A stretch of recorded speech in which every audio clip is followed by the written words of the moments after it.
हम क्या करने वाले हैं बेसिकली, थोड़ा इसको बहुत ज्यादा सीरियसली नहीं लेंगे, थोड़ा लाइट वे से हम अंडरस्टैंड करते हैं, नॉट कॉन्स्टिट्यूशन को बट जीएसटी को पहले, एंड देन कॉन्स्टिट्यूशन को हम एक सीरियस या डिटेल वे में उसको समझते हैं।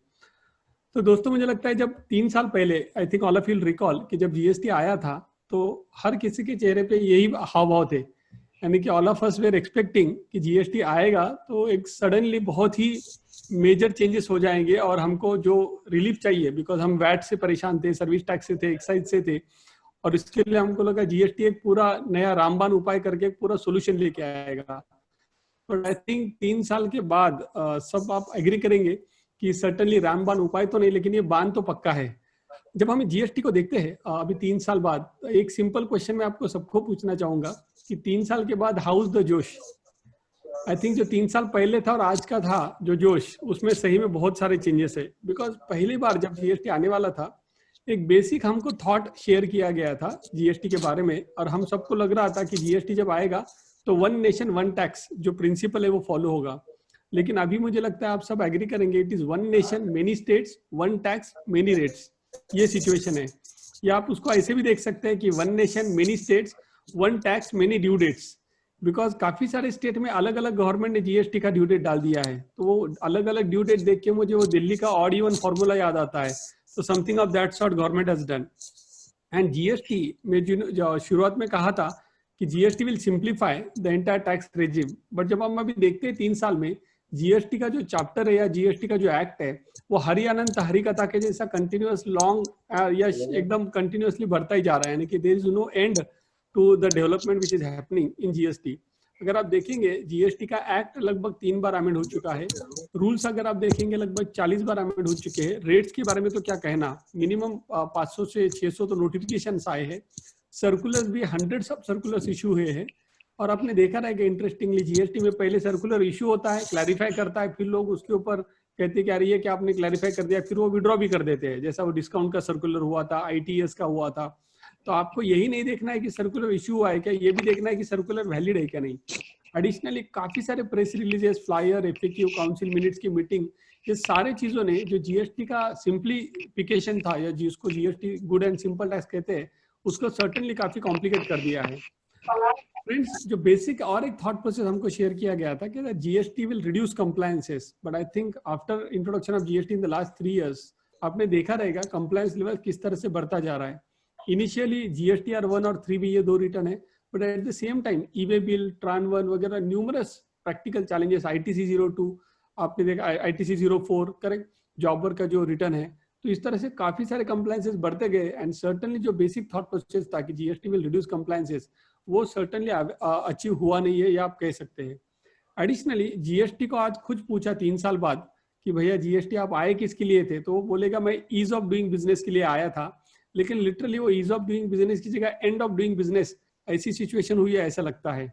ये सब सिचुएशन में मुझे लगता है कि एक जो मेजर चेंज हुआ है, और काफी सारे लोगों ने ये चेंज देखा रहेगा लेकिन आपने इग्नोर कर दिया रहेगा, लेकिन मुझे लगता है एक चेंज को समझेंगे आप, ये नाम का चेंज है, नेम सीबीएसई को अभी आप सबको पता रहेगा सीबीआईसी कहा जाता है, नेम में चेंज है, लेकिन इसमें क्या बड़ी बात है आप ऐसा कहेंगे। मुझे लगता है इसमें बहुत बड़ी बात है, और बड़ी बात यह है कि आपको पता है अपने विदर्भ में हम क्या कहते हैं, अगर ऐसा नहीं हुआ, अरे असं नाही झालं तर माझं नाव चेंज करून टाक, बरोबर है। तो मुझे लगता है सीबीएसई ने प्रॉमिस किया था कि जीएसटी बहुत सिंपल आएगा, अगर ऐसा नहीं हुआ तो मेरा नाम चेंज कर दो। तो उन्होंने 3 साल बाद क्या कर दिया, तो उन्होंने नाम चेंज कर दिया, because they also agreed that it is not a simple tax.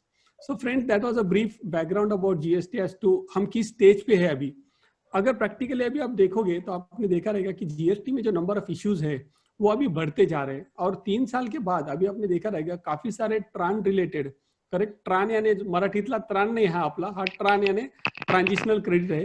तो जो ट्रांजिशनल क्रेडिट का अगर आप देखेंगे, जो कंटिन्यूअसली जजमेंट अभी आ रहे हैं। ये तुम थोड़ा उजाले में आओ, दिख रहे नहीं हो।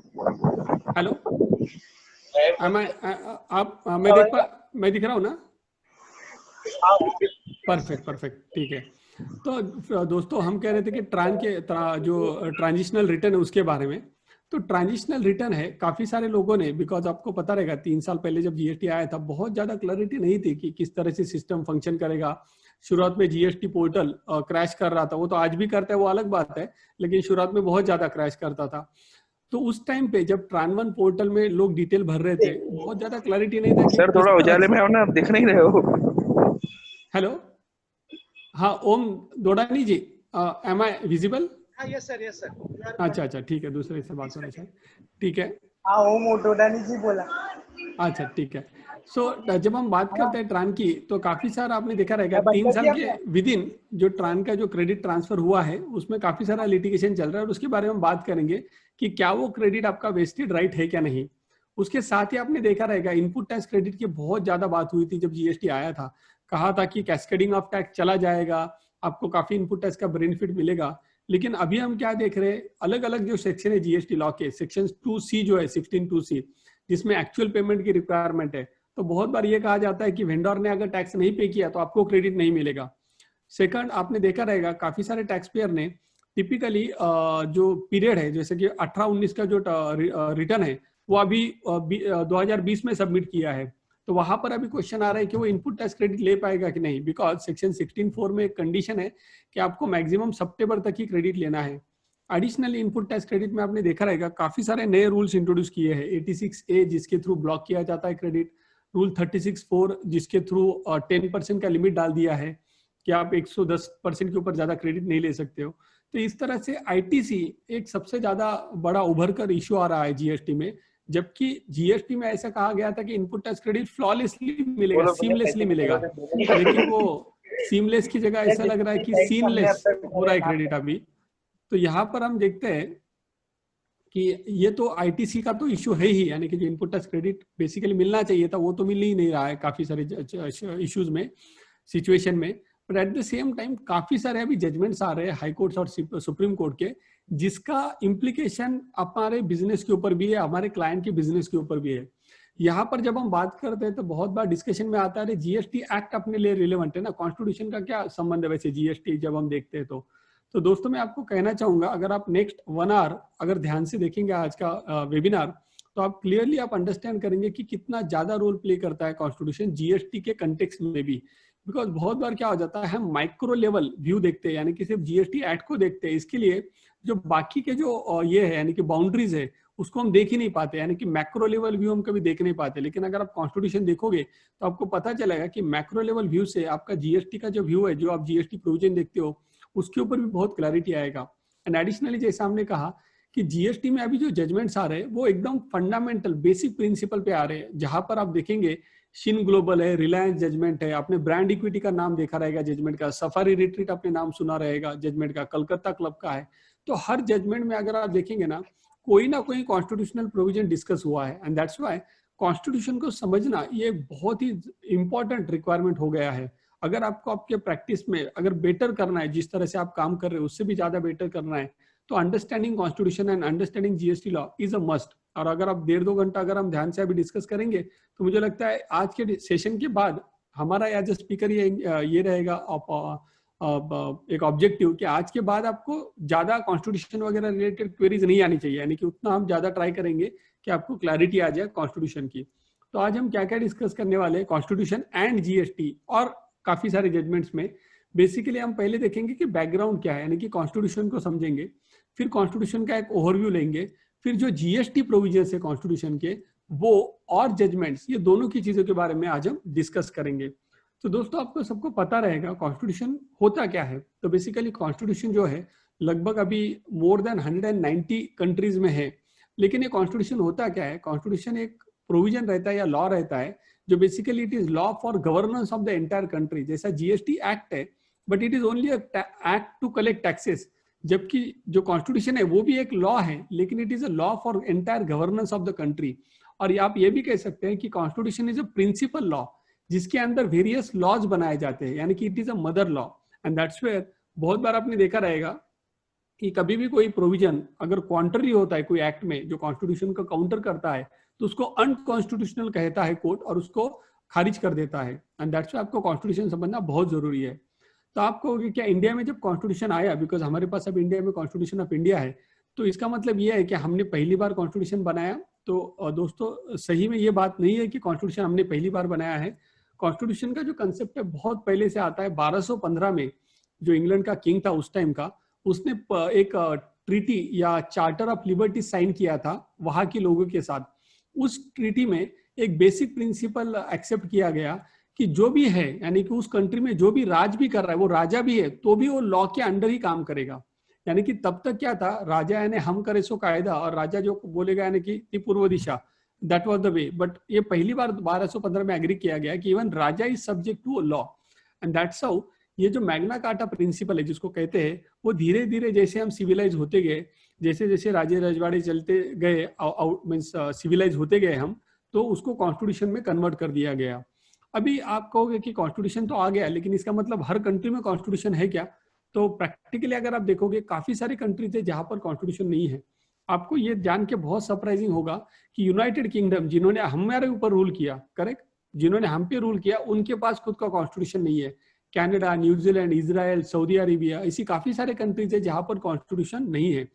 और अगर आपकी कंट्री में कॉन्स्टिट्यूशन अगर नहीं हो तो सबसे बड़ा प्रॉब्लम क्या हो जाता है कि नथिंग इज अनकॉन्स्टिट्यूशनल, यानी पार्लियामेंट जो भी उनको मर्जी आए वो लॉ बना सकता है। लेकिन इंडिया में ऐसा नहीं है, बिकॉज इंडिया में कॉन्स्टिट्यूशन है, इसके लिए पार्लियामेंट अपनी मनमानी नहीं कर सकता।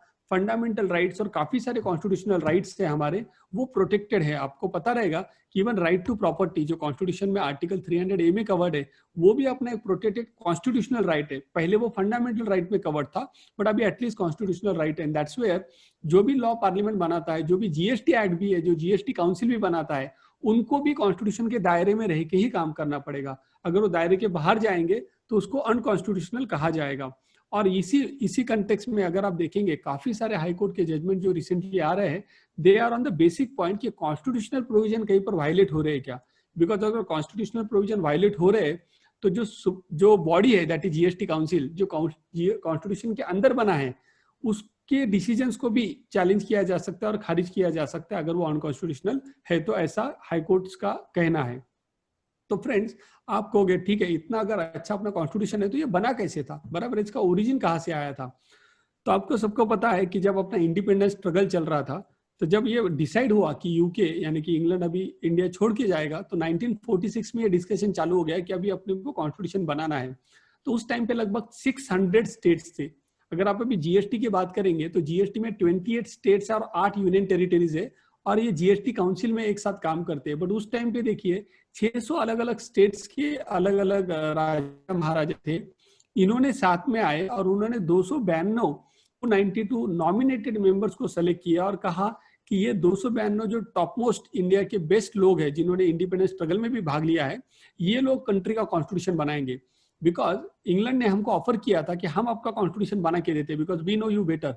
लेकिन हमने डिसाइड किया as citizens of India that we will make our own constitution. और उसके बारे में आपको पता ही है कि जो 292 मेंबर है उसमें बहुत रिप्यूटेड, रिस्पेक्टेड मेंबर थे। इवन जवाहरलाल नेहरू, सरदार वल्लभ भाई पटेल, राजा गोपालाचारी जी, मौलाना अब्दुल कलाम आजाद, श्यामा प्रसाद मुखर्जी, ये काफी सारे रिस्पेक्टेड मेंबर थे ये 292 मेंबर्स में। ये कॉन्स्टिट्यूशन असेंबली के जो चेयरमैन थे वो आपको पता ही है, राजेंद्र प्रसाद थे, और डॉक्टर राजेंद्र प्रसाद जी थे। और जो चेयरमैन थे ड्राफ्टिंग कमेटी की, वो थे डॉक्टर बाबा साहेब अम्बेडकर, जिन्होंने कॉन्स्टिट्यूशन ड्राफ्ट किया। और बाबा साहेब अम्बेडकर जी को ही आपको सबको पता रहेगा कि फादर ऑफ कॉन्स्टिट्यूशन भी कहा जाता है। तो जो प्रोसेस था दोस्तों कॉन्स्टिट्यूशन बनाने का, ये 9 दिसंबर 1946 में चालू हुआ। अभी जब कॉन्स्टिट्यूशन का प्रोसेस चल रहा था तो काफी सारे डिस्कस हो रहे थे उसमें कि क्या क्या प्रोविजन आने चाहिए।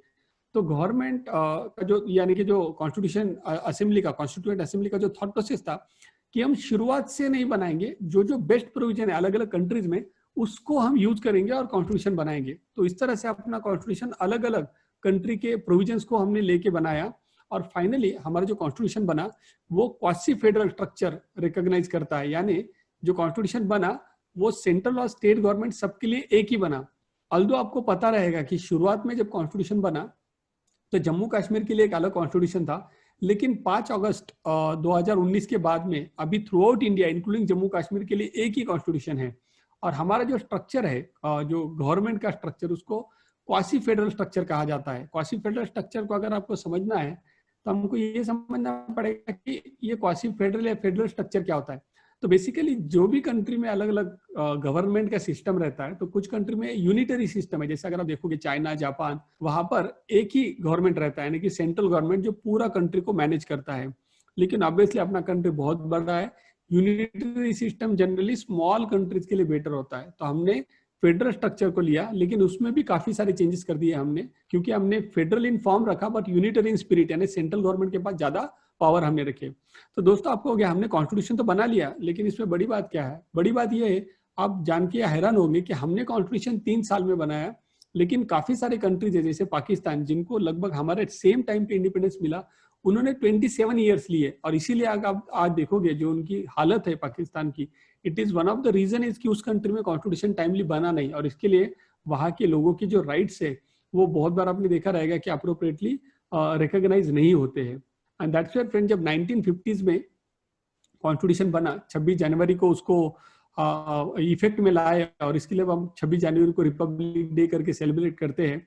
आपको ये जानकर बहुत मीन्स खुशी होगी कि हमारा जो कॉन्स्टिट्यूशन है वो लॉन्गेस्ट रिटन कॉन्स्टिट्यूशन है इन द एंटायर वर्ल्ड, यानी जिसमें 1.5 लाख से आसपास वर्ड्स है। तो और इसके बारे में आप ये मत सोचो कि यूनाइटेड नेशन ने उसको डिक्लेयर कर दिया है कि लॉन्गेस्ट कॉन्स्टिट्यूशन करके, एक्चुअली ये है, यानी कि it is one of the longest constitution. But at the same time ये भी हमको जानना जरूरी है कि अपना कॉन्स्टिट्यूशन लगभग 104 बार अमेंड हुआ है। अगर आप देखोगे कि यूएसए जैसी जो कंट्री है जिसमें 230 साल 230 ईयर से कॉन्स्टिट्यूशन है, लेकिन उनका कॉन्स्टिट्यूशन सिर्फ 27 बार अमेंड हुआ है, जबकि हमारा कॉन्स्टिट्यूशन लास्ट 70 साल में लगभग 104 बार अमेंड हुआ है। तो कॉन्स्टिट्यूशन तो बन गया, तो आप कहोगे ठीक है कॉन्स्टिट्यूशन तो बन गया, तो उससे क्या क्या इंपॉर्टेंस आता है? तो फ्रेंड्स, जो सबसे इंपॉर्टेंट 2 पॉइंट्स है कॉन्स्टिट्यूशन के, एक, जितने भी टैक्सेशन के पावर है including the power to levy GST, इसका ओरिजिन जो है वो कॉन्स्टिट्यूशन से आता है। और इसके लिए हमको आर्टिकल 246A आज हम डिस्कस करेंगे, आर्टिकल 265 ये भी हम डिस्कस करेंगे। और ये भी जान लीजिए कि अगर कोई भी प्रोविजन, अगर कॉन्स्टिट्यूशन के कोई प्रोविजन को, यानी कि जीएसटी एक्ट का प्रोविजन अगर वायलेट करता है तो उसको जुडिशरी अनकॉन्स्टिट्यूशनल करके डिक्लेयर कर सकती है।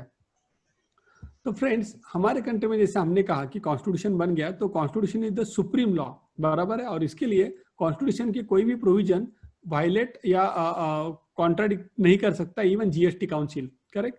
बट अनफॉर्चुनेटली जीएसटी में क्या हुआ है कि जीएसटी में, यानी कि कंट्री में तो अपने को पता है कि सुप्रीम कौन है, कंट्री में constitution of India supreme, but GST में कौन सुप्रीम है ये अगर आप सोचना चाहेंगे, देखना चाहेंगे, तो आपको सरप्राइजिंग होगा कि आपको पता ही नहीं चलेगा कि जीएसटी काउंसिल सुप्रीम है, जीएसटी एक्ट सुप्रीम है, जीएसटी रूल सुप्रीम है, सेंट्रल अथॉरिटी सुप्रीम है, या स्टेट अथॉरिटी सुप्रीम है, या जीएसटीएन सुप्रीम है। बिकॉज बहुत बार ऐसा होता है कि कितने सारे प्रोविजंस है जो जीएसटी में आपको अलाउ करते हैं, यानी कि फॉर एग्जांपल सेंट्रल जीएसटी का क्रेडिट, महाराष्ट्र सीजीएसटी का क्रेडिट मैं गुजरात सीजीएसटी क्रेडिट के अगेंस्ट ऑफसेट नहीं कर सकता, ऐसा जीएसटी लॉ में प्रोविजन ही नहीं है, लेकिन जीएसटीएन का पोर्टल आपको अलाउ नहीं करेगा। यानी कि हमको ये समझने नहीं आता है एज ए जीएसटी प्रैक्टिशनर कि कौन सुप्रीम है प्रैक्टिकली, एंड दैट्स वेयर सबसे ज्यादा प्रॉब्लम जो हुए हैं जीएसटी में, ये इसी वजह से हुए हैं कि कितने सारी चीजें जो जीएसटी एक्ट अलाउ करता है जीएसटीएन डिसअलाउ करता है।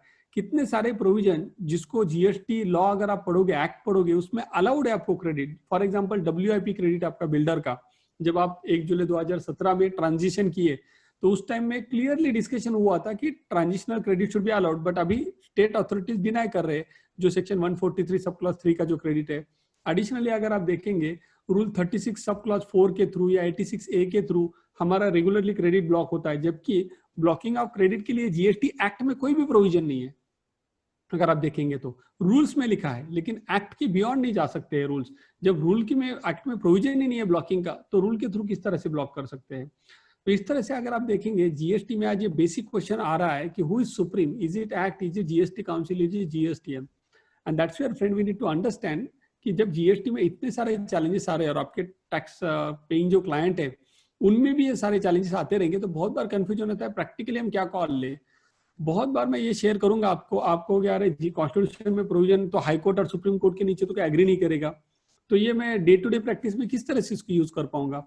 तो दोस्तों मैं आपको शेयर करना चाहूंगा, भले आप डे टू डे प्रैक्टिस में हर आर्टिकल कॉन्स्टिट्यूशन का आप ये नहीं कर पाएंगे, यूज नहीं कर पाएंगे, लेकिन आपके क्लाइंट्स की केस में जहां पर भी मैटर्स समझो 10 लाख का, 20 लाख का या बहुत बड़ा अमाउंट है वहां पर स्टेक पे, वहां पर सर्टेनली कॉन्स्टिट्यूशनल प्रोविजन आपको हेल्प करेंगे। अगर आपके टैक्स पेइंग क्लाइंट में अगर अमाउंट बहुत छोटे, तो सर्टेनली कॉन्स्टिट्यूशनल प्रोविजन अगर आप इन्वोक भी करोगे तो कोर्ट में जाने का खर्चा आपका ज्यादा होगा। दैट्स वेयर आपको ये बात भी ध्यान में रखनी चाहिए कि कॉन्स्टिट्यूशनल प्रोविजन आपको हेल्प करेंगे, लेकिन it will only help you through a legal process. तो फ्रेंड्स अभी पहले हम कॉन्स्टिट्यूशन का ओवरव्यू समझते हैं, यानी कि पहले मैक्रो व्यू समझते हैं, फिर हम माइक्रो कॉन्स्टिट्यूशन के एक एक जो इंपॉर्टेंट आर्टिकल्स है वो समझ लेंगे। तो दोस्तों लगभग 450 आर्टिकल्स है कॉन्स्टिट्यूशन में, ये 22 पार्ट में अलग अलग डिवाइडेड है, जिसमें सबसे ज्यादा जो इंपॉर्टेंट पार्ट आता है वो 11 एंड 12 पार्ट आता है, जिसमें टैक्स के बारे में बात किया गई है। एडिशनली आपने देखा रहेगा कि पहले जीएसटी आने के पहले 3 लिस्ट हुआ करती थी, बराबर है। स्टेट की जो लिस्ट थी उसको लिस्ट 2 कहा जाता था, सेंटर की जो लिस्ट थी उसको लिस्ट 1 कहा जाता था, and there was also concurrent list जो 7th शेड्यूल में आती थी। तो इस तरह से हमारे कॉन्स्टिट्यूशन में सेपरेट पावर दी गई थी शुरुआत में, लेकिन जीएसटी आने के बाद आपको पता ही रहेगा आर्टिकल 246A के थ्रू जो पावर दी गई उसमें स्पेसिफिकली लिखा गया कि जो पावर है that will be given to both central as well as state government through article 246A। तो मैंने आपके लिए ये सब जो इम्पोर्टेंट आर्टिकल उसमें 4 जो इम्पोर्टेंट आर्टिकल है वो 246A है, आर्टिकल 265 है, 269A है, 279A है और 366। ये जो 4-5 इंपॉर्टेंट आर्टिकल है उसके बारे में आज हम डिस्कस करेंगे अगले कुछ स्लाइड्स में। तो दोस्तों पहले हम समझ लेते हैं कि कॉन्स्टिट्यूशन में जब बारी आती है तो सबसे इंपॉर्टेंट आर्टिकल कौन सा है टैक्स पर्सपेक्टिव से। तो फ्रेंड्स सबसे जो इंपॉर्टेंट आर्टिकल है वो है आर्टिकल 265, और ये जो आर्टिकल है वो बहुत ही सिंपल है। अगर आप देखोगे तो लिटरली सिर्फ 12 वर्ड्स है इसमें। कितने वर्ड्स है? सिर्फ 12 वर्ड्स में कैप्चर किया गया है। ब्यूटीफुली लिखा है कॉन्स्टिट्यूशनल मेकर्स ने। उन्होंने क्या कहा है? No tax shall be levied और collected except by authority of law, यानी without their being authority of law tax can not be collected. तो यहाँ पर 2 जो चीजें आपको ध्यान से समझनी चाहिए, उन्होंने लिखा है नो टैक्स, यानी एक स्पेसिफिक निगेटिव वर्ड उन्होंने यूज किया है। एडिशनल लिखा है शैल बी, यानी कि ये भी आपको मैंडेटरी रिक्वायरमेंट बता रहा है, यानी कोई भी government, no government can collect tax without authority, correct, यानी कि levy as well as collection both the thing they need to be there except by authority of law, यानी कि अगर अथॉरिटी नहीं है तो टैक्स कलेक्शन हो नहीं सकता। तो आप कहोगे अच्छा अगर ये बात है तो ये अथॉरिटी को किस तरह से समझना है? यहां पर हमको ये समझना पड़ेगा दोस्तों कि जो अथॉरिटी ऑफ लॉ है इस वर्ड को हमको इस तरह से समझना है कि जो चार्जिंग सेक्शन है जीएसटी एक्ट का, उसके दायरे में अगर कोई चीज आती है तो ही उसके ऊपर टैक्स आएगा। अगर चार्जिंग सेक्शन के बाहर जाएगी, बराबर है, तो उसके ऊपर टैक्स नहीं आएगा। और सबसे जो इंपॉर्टेंट बात अभी होती है, जो मुझे लगता है कि जो इसके बारे में हो रही है, लैंड के बारे में, प्लॉट ऑफ लैंड के बारे में, वहां पर काफी सारे लोग कहते हैं कि मैं अनडेवलप प्लॉट अगर बना के बेचता हूं तो उसके ऊपर जीएसटी आएगा क्या, क्योंकि उसके ऊपर काफी सारे एडवांस रूलिंग आए हैं। तो उस कंटेक्स्ट में आगे हम बात करेंगे सर्विस का डेफिनेशन में, वहां पर आपको पता चलेगा कि जो अनडेवलप प्लॉट्स है, बराबर है, भले आप उसमें कुछ डेवलपमेंट करेंगे फिर भी उसके ऊपर जीएसटी आ नहीं सकता, बिकॉज सर्विस का जो डेफिनेशन है वो लिमिटेड है, बराबर है। तो कोई भी एंगल से आप जीएसटी उसके ऊपर ला नहीं सकते, बिकॉज कॉन्स्टिट्यूशनल बाउंड्री के आप आगे चले जाओगे अगर आप ऐसा करोगे। तो वहां पर मुझे ये पता है कि काफी सारे आप लोग कहोगे कि वहां लैंड कहा गया है, वहां पर डेवलपमेंट राइट्स के बारे में क्या कहोगे आप वगैरह। तो ये सब पॉइंट हम आगे थोड़ा डिस्कस करेंगे। लेकिन एक मैं बात यहाँ पर हाईलाइट करना चाहूंगा दोस्तों कि जो सबसे आपने देखा रहेगा कि जो कॉन्स्टिट्यूशन हमारा बात करता है article 265 that no tax shall be levied except by authority of law, लेकिन जीएसटी आने के बाद सबसे जो बड़ा प्रॉब्लम हुआ है वो एक इंपॉर्टेंट सेक्टर को बहुत बड़ा प्रॉब्लम हुआ है। वो इंपॉर्टेंट सेक्टर है रियल एस्टेट सेक्टर। अगर आप देखोगे real estate sector is actually second highest employment generator in the country, यानी एग्रीकल्चर सेक्टर के बाद सबसे ज्यादा इंपॉर्टेंट सेक्टर एम्प्लॉयमेंट जनरेशन के लिए रियल एस्टेट सेक्टर आता है। लेकिन रियल एस्टेट सेक्टर में अगर आप देखोगे जीएसटी पर्सपेक्टिव से, अनफॉर्चुनेटली उनको 3 बार टैक्स देना पड़ता है। आप कहोगे 3 बार कहा, जीएसटी तो 5% या 1% एक ही बार लगता है। लेकिन दोस्तों ये भी देखिए कि उनको इनपुट टैक्स क्रेडिट भी नहीं मिलता है जो 7 से 8% होता है। तो 5% आउटपुट पे, 7-8% इनपुट पे क्रेडिट लॉस, 13% हो गया, प्लस स्टैम्प ड्यूटी जो 6 से 7% रहता है, यानी लगभग 20% टैक्स। एक जब पर्सन फ्लैट बाय करता है, एक अंडर कंस्ट्रक्शन प्रॉपर्टी बाय करता है, तो 20% उसको टैक्स देना पड़ता है। तो आपको ठीक है टैक्स तो थ्रू आउट रहता है, किसको टैक्स देना पसंद, तो टैक्स लगाना तो गवर्नमेंट का राइट है। लेकिन दोस्तों आप ये भी देखिएगा कि कोई भी एक ह्यूमन बीइंग को, कोई भी एक इंडिविजुअल को 2 ही रास्ते होते हैं इन्वेस्टमेंट करने के, बराबर है। एक है या तो वो गोल्ड में डालेगा पैसा, या तो वो रियल एस्टेट में डालेगा। आप सबको पता है कि गोल्ड में अगर आप टैक्स पैसा डालोगे, आपका इन्वेस्ट करोगे, तो गोल्ड के ऊपर 3% जीएसटी है, और जो सप्लायर है उसको इनपुट टैक्स क्रेडिट भी मिलता है। लेकिन अगर आप वही देखोगे कि वो पर्सन बोलेगा मैं 30 लाख का गोल्ड लेने की जगह प्रॉपर्टी लेता हूँ, तो उसको लगभग यानी कि अगर 50 लाख का या 60 लाख का फ्लैट लेता है समझो वो, तो उसको लगभग 20% टैक्स देने के लिए रिक्वायरमेंट पड़ रहा है। तो वहां पर भी एक बहुत अनजस्ट लगता है कि can a government levy taxes at such a high rate, because GST आने के पहले वैट रेजिम में सिर्फ 1% वैट था, 4.5% सर्विस टैक्स था, लेकिन 4.5% सर्विस टैक्स जो 4.5% था उसमें इनपुट टैक्स क्रेडिट अवेलेबल था। जीएसटी आने के बाद इनपुट टैक्स क्रेडिट जो अवेलेबल होना चाहिए उसको निकाल दिया। तो वहां पर काफी सारा मुझे लगता है कि अगले कुछ दिनों में ये पॉइंट के ऊपर डिबेट डिस्कशन होगा कि whether this step which has been taken by the government is right और रॉन्ग। एडिशनली दोस्तों आपने ये भी देखा रहेगा, रेस्टोरेंट सेक्टर के ऊपर गवर्नमेंट ने सेम प्रोविजन अप्लाई किया है, 5% आउटपुट के ऊपर रेस्टोरेंट के ऊपर लगता है और उनको इनपुट टैक्स क्रेडिट नहीं मिलता है। तो जो मेथोडोलॉजी रेस्टोरेंट सेक्टर को लगा दिया है वो आप रियल एस्टेट सेक्टर को लगा सकते हैं क्या, ये भी एक क्वेश्चन आएगा। बिकॉज रेस्टोरेंट में क्या होता है कि आप एग्रीकल्चर प्रोड्यूस यानी कि वेजिटेबल्स वगैरह बाय करते हो जिसके ऊपर जीएसटी नहीं होता है, लेकिन रियल एस्टेट सेक्टर में आप देखोगे लगभग हर चीज 18% टैक्स लगता है, सीमेंट वगैरह पर 28% टैक्स लगता है। एंड दैट्स वेयर ये सर्टेनली ये जो प्रोविजन है ये इन डेज टू कम हमको लगता है कि जीएसटी के रिलेटेड जो चैलेंजेस है वो सर्टेनली हाईकोर्ट में रेज किए जाएंगे। and the GST council will have to look at the GST rates on the real estate as well. तो दोस्तों अभी हम पहले जानते हैं कि जो कॉन्स्टिट्यूशन में जो स्पेसिफिक जीएसटी रिलेटेड आर्टिकल आए यानी कि जो आर्टिकल 246A वगैरह आए उसके बारे में हम जानते हैं। तो पहले समझते हैं कि पहले दिन से था क्या ये आर्टिकल 246A, तो आपको सबको पता है कि डे 1 से आर्टिकल 246A नहीं था, उसको हमने इंट्रोड्यूस किया 101st कॉन्स्टिट्यूशनल अमेंडमेंट एक्ट से। तो आप कहोगे कि हमको ये लाने की क्या जरूरत पड़ी, तो उसकी रीजन ये था कि जब कॉन्स्टिट्यूएंट असेंबली जैसे हमने कहा लगभग 600 अलग अलग राजा रजवाड़ों ने 292 मेंबर की जो कॉन्स्टिट्यूएंट असेंबली बनाई थी, उन्होंने जब कॉन्स्टिट्यूशन बनाया शुरुआत में तो उन्होंने क्या किया, उनको पता था कि अलग अलग स्टेट गवर्नमेंट साथ में आके हम इंडिया को बना रहे हैं। तो उन्होंने कहा कि सेंट्रल गवर्नमेंट और स्टेट गवर्नमेंट जो है यानी जो यूनियन गवर्नमेंट और स्टेट गवर्नमेंट उनमें झगड़ा ना हो, उनमें कोई भी डिस्प्यूट ना हो। इसके लिए उन्होंने क्या किया, उन्होंने ये इंश्योर किया कि जो भी पावर्स है स्टेट के पावर उन्होंने अलग रखे और सेंटर के उन्होंने पावर अलग रखे, ताकि टैक्सेशन मैटर्स में एटलीस्ट दोनों का झगड़ा ना हो। अदरवाइज शुरुआत के कुछ दिनों में अगर दोनों का झगड़ा या कुछ कॉन्फ्लिक्ट आ जाता तो सर्टेनली कंट्री जो आज अपना यूनिटी है, कंट्री का इंटीग्रिटी है, उस पर क्वेश्चन होता है। इसके लिए बहुत थिंक थ्रू करके जो कॉन्स्टिट्यूशनल मेंबर्स है उन्होंने प्रॉपरली पहले सेपरेट पावर रखे जिसको म्यूचुअली एक्सक्लूसिव पावर भी कहा जाता है। यानी कि जो लिस्ट 1 में अगर आप देखोगे एक्साइज का पावर था, सर्विस टैक्स का पावर आता है, एंड लिस्ट 2 में स्टेट एक्साइज, स्टेट टैक्स यानी कि वैट वगैरह का पावर आता है। और बाद में ये दोनों पावर को मिला के आर्टिकल 246A के थ्रू जो 100 अमेंडमेंट एक्ट है जिसके थ्रू हमने जीएसटी में कन्वर्ट कर दिया। तो अभी हम बात करते हैं आर्टिकल 246A की, जिसके थ्रू गवर्नमेंट को पावर मिलता है to levy CGST and HGST. तो आप कहोगे कि ठीक है, ये जो पावर है, ये जो आर्टिकल है उसमें लिखा क्या गया है, बराबर है। तो अगर आप 246A देखोगे, it's a special provision, correct.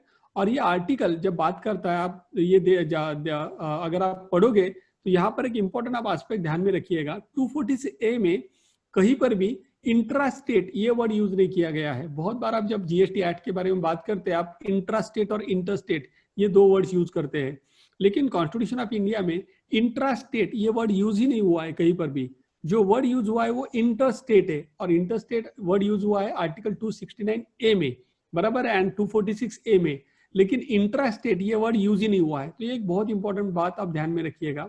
Second important thing is 246A empowers the government, that is central government and state government, to levy GST. तो आप कहोगे अच्छा जीएसटी तो लेवी करेंगे, तो यहाँ पर जीएसटी का मतलब क्या है, और ये आर्टिकल 246A में उन्होंने कुछ सप्लाई वगैरह वर्ड यूज किया है क्या। तो आप देखिए ध्यान से, आर्टिकल 246A में उन्होंने सप्लाई वगैरह वर्ड बिल्कुल यूज नहीं किया है। ये वर्ड सप्लाई जो है ये फर्स्ट टाइम यूज किया गया है आर्टिकल 366(12)A में। तो अगर आप देखेंगे जीएसटी का जो डेफिनेशन दिया है आर्टिकल 366 में, और आप काफी सारे जो टैक्स के जानकार लोग हैं उन्होंने आर्टिकल 366 वैट रेजिम में भी रेगुलरली देखा रहेगा, बिकॉज आर्टिकल 366 जो है कॉन्स्टिट्यूशन का उसमें काफी सारे डेफिनेशन दिए हैं, और ये डेफिनेशंस में जो सब क्लॉज 29A था डीम सेल वाला, उसके लिए आपने आर्टिकल 366 रेगुलरली देखा रहेगा। तो उसी आर्टिकल में 366 में अभी 12A ऐड करके जीएसटी का डेफिनेशन दिया है। तो जीएसटी का डेफिनेशन के बारे में गवर्नमेंट ने कॉन्स्टिट्यूशन में क्या लिखा है वो समझते हैं। तो उन्होंने कहा है जीएसटी मीन्स, तो यहाँ पर इंपॉर्टेंट ध्यान रखिएगा, यहाँ इंक्लूड्स वर्ड नहीं है, यहाँ मीन्स है, यानी exhaustive, they are specifically telling us कि ये मीनिंग क्या है। तो GST means any tax on supply. तो सबसे जो इंपॉर्टेंट वर्ड है that is GST is leviable on supply, ये डेफिनेशन से पता चलता है हमको जीएसटी के, जो आर्टिकल 366(12)A में आता है। और इसके लिए सप्लाई वर्ड को समझना बहुत जरूरी है। तो दोस्तों हम सप्लाई वर्ड को समझते हैं, लेकिन पहले ये डेफिनेशन को पूरी तरह से पढ़ लेते हैं। तो GST means any tax on supply of goods और सर्विसेज और both except taxes on supply of alcoholic liquor for human consumption. आप सबको पता है कि alcoholic liquor for human consumption, ये जो एस्पेक्ट है ये बेसिकली स्टेट गवर्नमेंट को पावर दी गई है, because it is not a aspect with respect to tax only, but alcoholic liquor is also related to the law and order in the state. That's why alcoholic liquor का जो power है right from day one it is given to the state government. और वो same चीज यानी कि state government को ही GST में भी पावर दिया गया है कि अगर आपको एक्साइज लगाना है तो एक्साइज लगाओ, लेकिन उसके ऊपर जीएसटी नहीं लगेगा। यानी कि अल्कोहल के ऊपर जीएसटी नहीं लगता है, बिकॉज स्टेट एक्साइज और स्टेट वैट लगता है, बिकॉज जीएसटी के डेफिनेशन से उसको एक्सक्लूड कर दिया है। तो हम देखते हैं कि जीएसटी के डेफिनेशन में लिखा है it's a tax on supply. तो आप कहोगे सप्लाई का मीनिंग क्या है, और ये भी आप इंपॉर्टेंट बात रखिएगा, सप्लाई का मीनिंग आप जब देखेंगे तो आपको जान के सरप्राइजिंग लगेगा कि सप्लाई का मीनिंग कॉन्स्टिट्यूशन ऑफ इंडिया में नहीं दिया गया है। बराबर है, सप्लाई का meaning for the first time एक जीएसटी एक्ट में आता है, और वो आता है सेक्शन 7 में। आप सबने वो सप्लाई का डेफिनेशन देखा रहेगा, बराबर है, जो काफी डिटेल है, जिसके साथ 3 शेड्यूल्स भी आते हैं। लेकिन eight the same time constitution of India में जैसे हमने कहा कि सप्लाई ये वर्ड को डिफाइन नहीं किया गया है। तो अभी इसका मतलब क्या है, उसका ये मतलब है दोस्तों, आपने देखा रहेगा वैट रिजिम में भी सेल वर्ड, बराबर है, सेल वर्ड यानी कि जो डीम्ड सेल है उसको स्पेसिफिकली डीमिंग फिक्शन के थ्रू ऐड किया गया था कॉन्स्टिट्यूशन में। यानी कि अभी ये पॉसिबिलिटी बढ़ गया है कि अभी तो सप्लाई वर्ड डिफाइन नहीं है कॉन्स्टिट्यूशन में, लेकिन अगले कुछ सालों में जैसा डीम्ड सेल का कंसेप्ट इंट्रोड्यूस किया गया, हो सकता है कि अलग अलग जजमेंट्स आएंगे जहां पर कुछ जजमेंट्स में ये कहा जाएगा कि ये एक्टिविटी सप्लाई करके क्वालिफाई ही नहीं होता है। जैसा वैट रिजिम में क्या हुआ था, आपको पता ही है कि काफी सारे जो एक्टिविटीज थे, फॉर एग्जाम्पल अगर आप देखोगे कि कोई पर्सन किराए पे दे रहा है कार या व्हीकल, तो काफी सारे जजमेंट थे जिसमें कहा गया था कि leasing is not equal to sale, बराबर है, hire purchase is not equal to sale. Additionally जब कोई रेस्टोरेंट में खाना बेचता था तो उसको कहा गया था it is not sale, it is a service activity. Additionally जब भी कोई ट्रांसफर ऑफ प्रॉपर्टी होता था other than by way of sale, other than by way of contract, तो उसको भी काफी सारे सुप्रीम कोर्ट के जजमेंट में कहा गया था कि it is not a sale activity.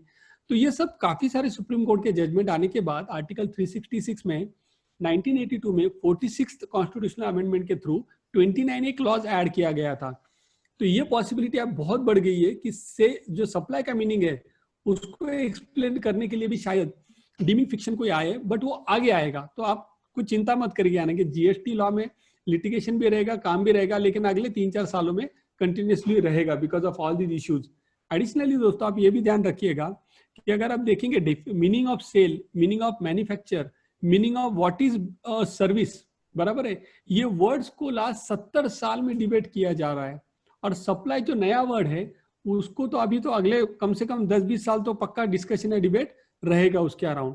तो दोस्तों आप कहोगे कि ठीक है, इसके रिलेटेड कोई ऑलरेडी जजमेंट्स आए हैं क्या, तो सर्टेनली आपने देखा रहेगा काफी सारे हाईकोर्ट और इवन मल्टीपल जजमेंट्स आए हैं। तो उसके बारे में अभी हम डिस्कस करते हैं कि कौन से वो हाईकोर्ट के जजमेंट है जो सप्लाई वर्ड के बारे में आए हैं। तो फ्रेंड्स जैसा हमने डिस्कस किया कि सप्लाई वर्ड कॉन्स्टिट्यूशन में डिफाइंड नहीं है, लेकिन सप्लाई का जो मीनिंग है वो जीएसटी एक्ट में डिफाइंड है और वो सेक्शन 7 में आपको मिलेगा। तो यहाँ पर सप्लाई जो वर्ड है, यहाँ पर सेक्शन 7 में लिखा गया है सप्लाई मीन्स जीएसटी जो लगेगा, सेक्शन 9 में लिखा है चार्जिंग सेक्शन में GST is applicable on supplies. But यहाँ पर इंपॉर्टेंट बात जो आपने ध्यान में रखनी चाहिए वो ये है कि supply should be for a consideration, यानी अगर supply is without a consideration तो जीएसटी नहीं लगेगा।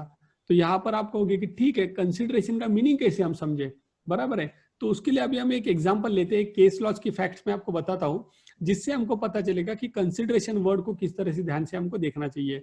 तो बेसिकली एक बॉम्बे के जो एक प्रॉपर्टी ओनर थे, उनका प्रॉपर्टी किसी एक टेनर ने इलीगली ऑक्युपाई किया था और वो कमर्शियल प्रॉपर्टी था जिसका रेंट या वैल्यू, जो प्रॉपर्टी का वैल्यू था बहुत सब्सटेंशियल था। तो जो प्रॉपर्टी ओनर है, जब उसको पता चला कि कोई इलीगल पर्सन ने, टेनर ने वो प्रॉपर्टी ऑक्युपाई किया है और दुकान वहां पर उसने चला दिया है, तो वो हाईकोर्ट में चला गया कि उस पर्सन को निकालने के लिए प्रॉपर्टी से। तो हाईकोर्ट में जब मैटर गया तो हाईकोर्ट ने कहा कि हम इसको डॉक्यूमेंट को ध्यान से देखते हैं, कुछ महीने या कुछ साल भी लग सकते हैं, बिकॉज कौन प्रॉपर्टी का ओनर है ये डिटरमाइन करने के लिए। लेकिन तब तक प्राइमा फेसी ऐसा लग रहा है कि property is own by the person जो बोल रहा है वो प्रॉपर्टी ओनर है, और जो टेनेंट है वो इलीगल लग रहा है। तो हाईकोर्ट ने कहा कि जो इलीगल टेनेंट है वो एक पर्टिकुलर अमाउंट कमर्शियल प्रॉपर्टी के लिए एक पर्टिकुलर अमाउंट रेंट करके पे करेगा वो प्रॉपर्टी ओनर को, और इस तरह से फॉर द टाइम बिंग वो मैटर सेटल हो गया है कि ठीक है, वो प्रॉपर्टी ओनर को, जो रियल प्रॉपर्टी ओनर है जिसने केस डाला है कोर्ट में, उसको एक रेंट अमाउंट मिलेगा।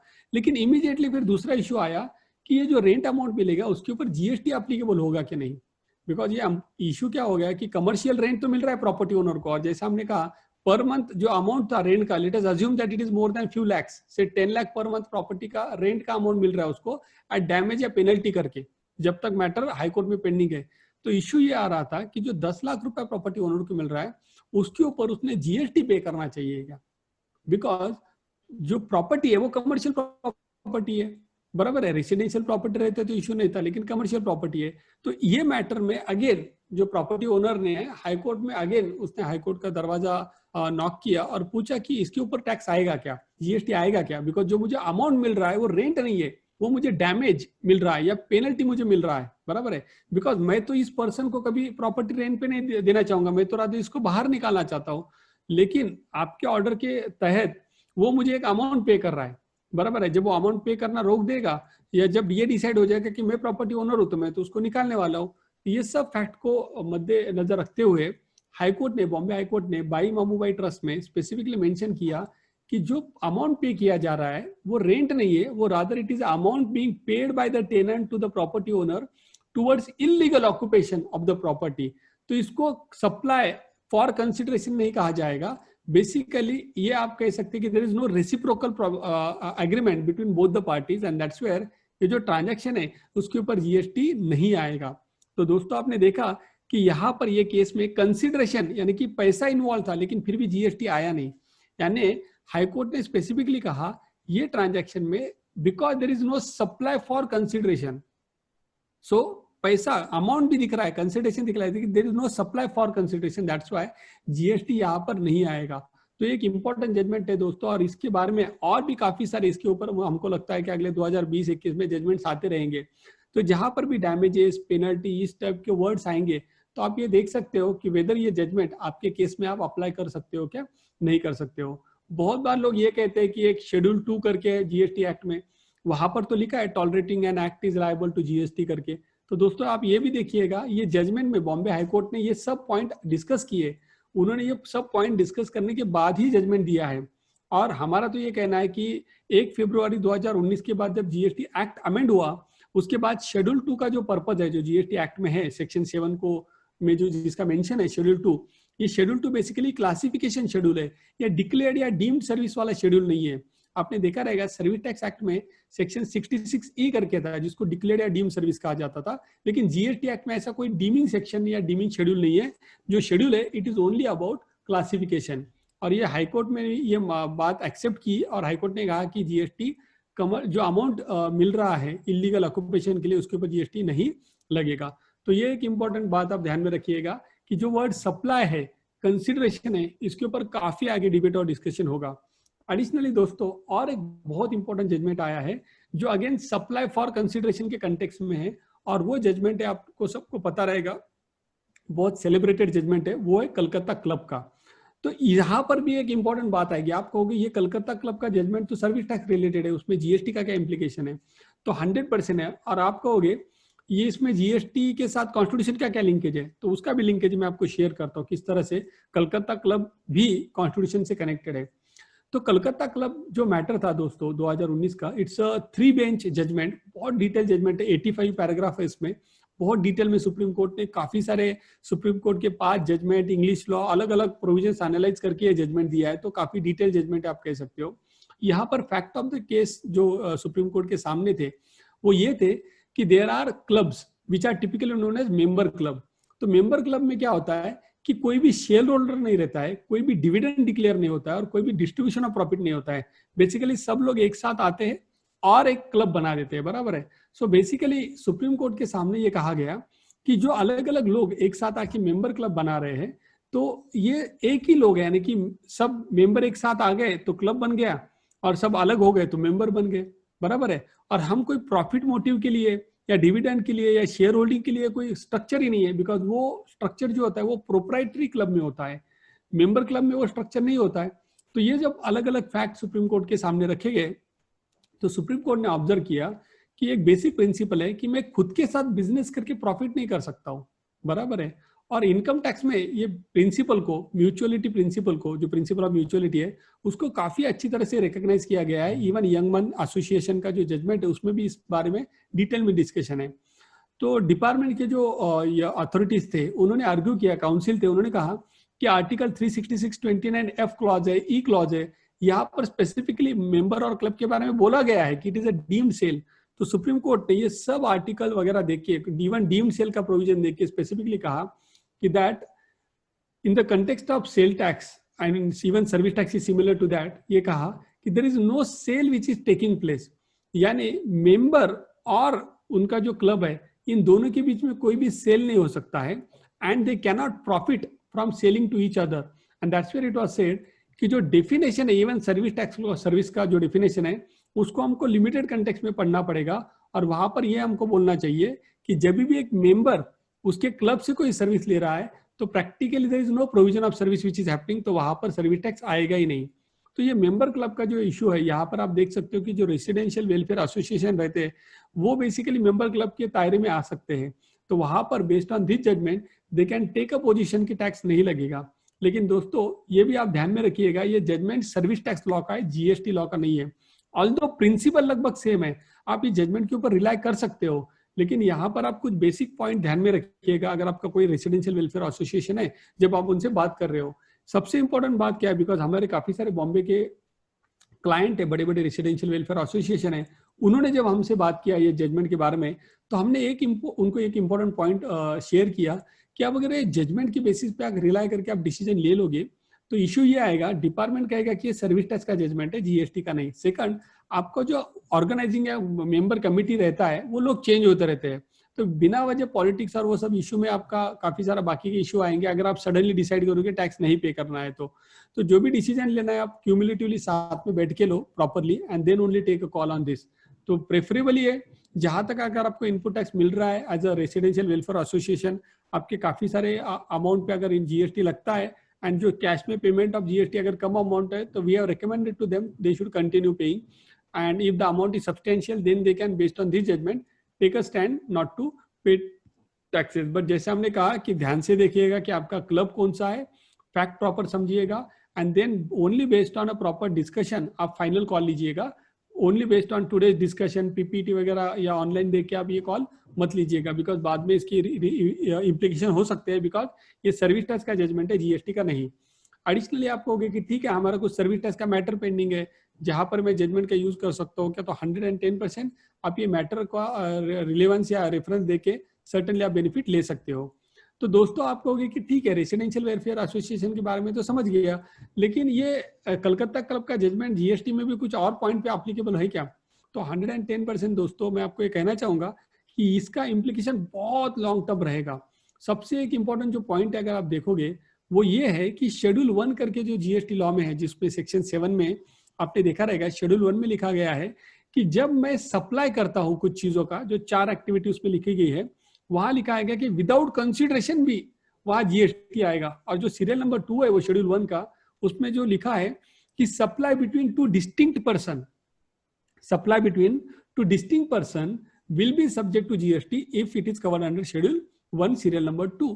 तो प्लीज नोट करिएगा कि डिस्टिंक्ट पर्सन कौन है। बेसिकली डिस्टिंक्ट पर्सन यानी अगर एज ए कंपनी मेरा एक पैन नंबर है लेकिन मेरा 5 स्टेट में अलग अलग प्रेजेंस है, तो 5 मुझे जीएसटी में रजिस्ट्रेशन लेने पड़ेंगे, जिसको मैं डिस्टिंक्ट पर्सन कहूंगा, बराबर है। तो ये 5 रजिस्ट्रेशन जो मेरे अलग अलग है, जिसको डिस्टिंक्ट पर्सन कहूंगा, तो इनके बीच में अगर कोई सप्लाई होता है तो उसको शेड्यूल 1 में डिपार्टमेंट का कहना है कि दैट वो शेड्यूल 1 ट्रिगर होगा और उसके ऊपर जीएसटी लायबिलिटी आएगा। तो दोस्तों ये ध्यान रखिएगा इस पॉइंट पे। अभी ये जो कलकत्ता क्लब का जजमेंट है, जहां पर बोला गया है कि मेंबर और क्लब ये भले मेंबर क्लब, जो मेंबर का क्लब है वो एक लीगल एंटिटी भी है, तो भी मेंबर और क्लब अलग अलग नहीं हो सकते because there is a principle of mutuality, यानी कि I can not profit by selling goods to my own self. तो जो शेड्यूल 1 है उसको भी ये कलकत्ता क्लब जजमेंट के बाद कोई इंप्लीकेशन आएगा क्या, ये मुझे लगता है कि हमने देखना चाहिए। हमारा तो ये व्यू है कि शेड्यूल 1 का एंट्री जो सीरियल नंबर 2 है ये कलकत्ता क्लब के बाद रीड डाउन करना पड़ेगा, and serial number 2 should be only applied जहां पर मुझे क्रेडिट ट्रांसफर करना है। अगर मैंने क्रेडिट ट्रांसफर नहीं करना है तो मुझे कोई भी फोर्सफुली शेड्यूल 1 के अंदर फोर्सफुली सीरियल नंबर 2 के अंदर टैक्स पे करने नहीं लगा सकता है। So that is one important take away for you. लेकिन मैं आपको एक लाइटर नोट पे, एक मजाकिया तरह पे ये भी बात कहना चाहूंगा कि पूना में हमारे ना ब्रांच ऑफिस और हेड ऑफिस वगैरह कोई प्रॉब्लम है ही नहीं, वो सिर्फ प्रॉब्लम है थ्रू आउट इंडिया। लेकिन पूना में अगर आप आएंगे तो जो शेड्यूल 1 सीरियल नंबर 2 है, ब्रांच ऑफिस हेड ऑफिस जो रिचार्जेस हम कहते हैं ना, उसमें जीएसटी भरना पड़ेगा वगैरह, वो पूना में प्रॉब्लम अप्लीकेबल ही नहीं है। तो जब मैं पूना में काम कर रहा हूँ मैं बहुत खुश हूँ। क्यों? क्योंकि आपने पूना में पढ़ा रहेगा हर जगह पर हमारे बिजनेस में बोर्ड लिखा रहता है कि हमची कुठेही शाखा नहीं, यानी कि पुनेरी लोगों ने, हमने पहले ही सोल्यूशन ढूंढ लिया था। उनको पता था जीएसटी लॉ आने में इस तरह का ब्रांच ऑफिस हेड ऑफिस के प्रॉब्लम होंगे, तो हमने बहुत पहले, यानी कि जीएसटी लॉ आने के पहले ही इसका सोल्यूशन ढूंढ लिया था। इसके लिए पुनेरी लोगों को काफी आप कहते हो कि होशियार है करके, correct? So this is one of the reason. तो दोस्तों हमने देखा जीएसटी का जो डिफिनेशन है कॉन्स्टिट्यूशन में आर्टिकल 366(12) में, उसमें लिखा गया है कि जीएसटी इज एप्लीकेबल। जीएसटी का जो मीनिंग है, GST means any tax on supply of goods और सर्विस और बोथ। तो यहां पर आप कहोगे कि गुड्स का मीनिंग क्या है, सर्विस का मीनिंग क्या है, और बोथ का कोई मीनिंग है क्या? तो यहां पर बहुत बार डिस्कशन होता है कि गुड्स का जो मीनिंग है वो तो कॉन्स्टिट्यूशन ऑफ इंडिया में बहुत पहले से लिखा गया है आर्टिकल 366(12) में, जहां लिखा गया है goods includes any material commodities and article. लेकिन जब सर्विस की बात आती है तो service for the first time, please note करिएगा, कॉन्स्टिट्यूशन ऑफ इंडिया में सर्विस का जो मीनिंग है for the first time define किया गया जब 101st कॉन्स्टिट्यूशनल अमेंडमेंट एक्ट आया। लेकिन जो डिफिनेशन दिया गया वो बहुत ही ब्रॉड दिया गया। वहां पर लिखा गया services means anything other than goods.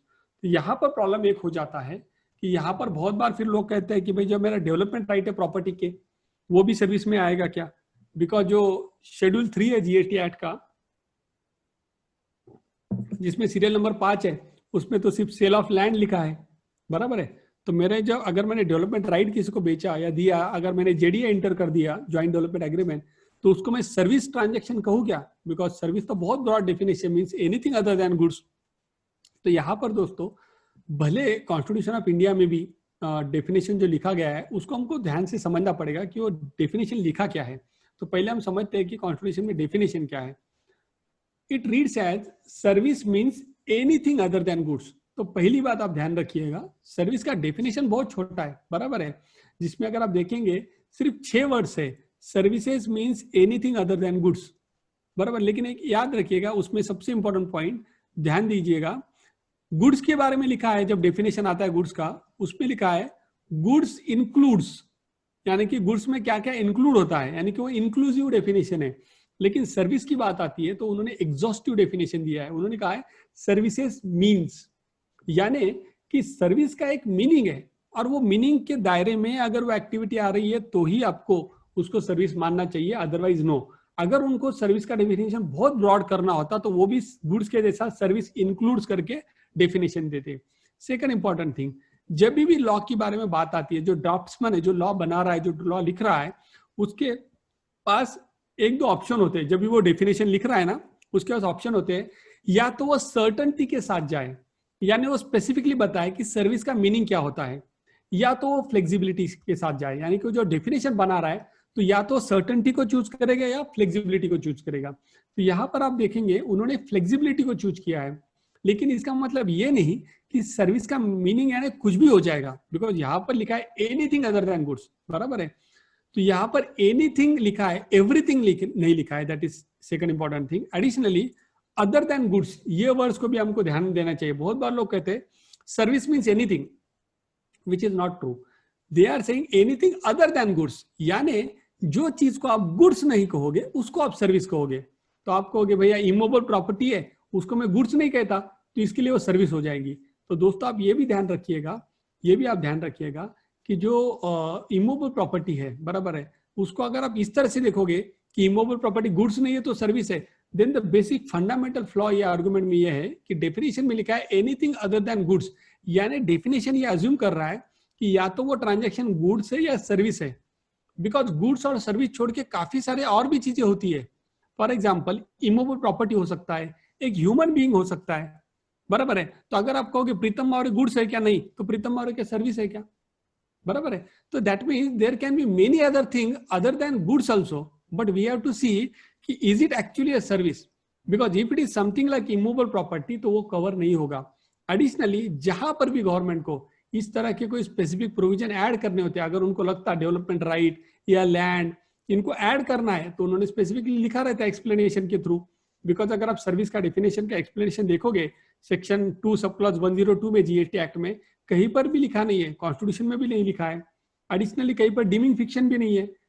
Further अगर आप देखोगे कि अगर service means anything other than goods, अगर इस तरह का मीनिंग होता तो जीएसटी के एक्ट में आप देखो 3 वर्ड्स है, गुड्स और सर्विस और बोथ, तो बोथ वर्ड की जरूरत ही नहीं थी, because service means anything other than goods, तो बोथ वर्ड कहां से आ गया फिर, बराबर है। तो इसके लिए आप कह सकते हो कि सर्विस का डेफिनेशन हमको लिमिटेड कंटेक्स्ट में पढ़ना पड़ेगा।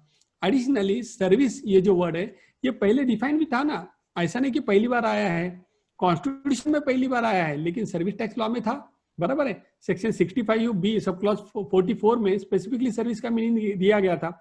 वहां पर भी आप देखोगे कभी भी लैंड यानी कि इमूवेबल प्रॉपर्टी वर्ड वहां लिखा था, इमूवेबल प्रॉपर्टी कभी भी ऐड नहीं था।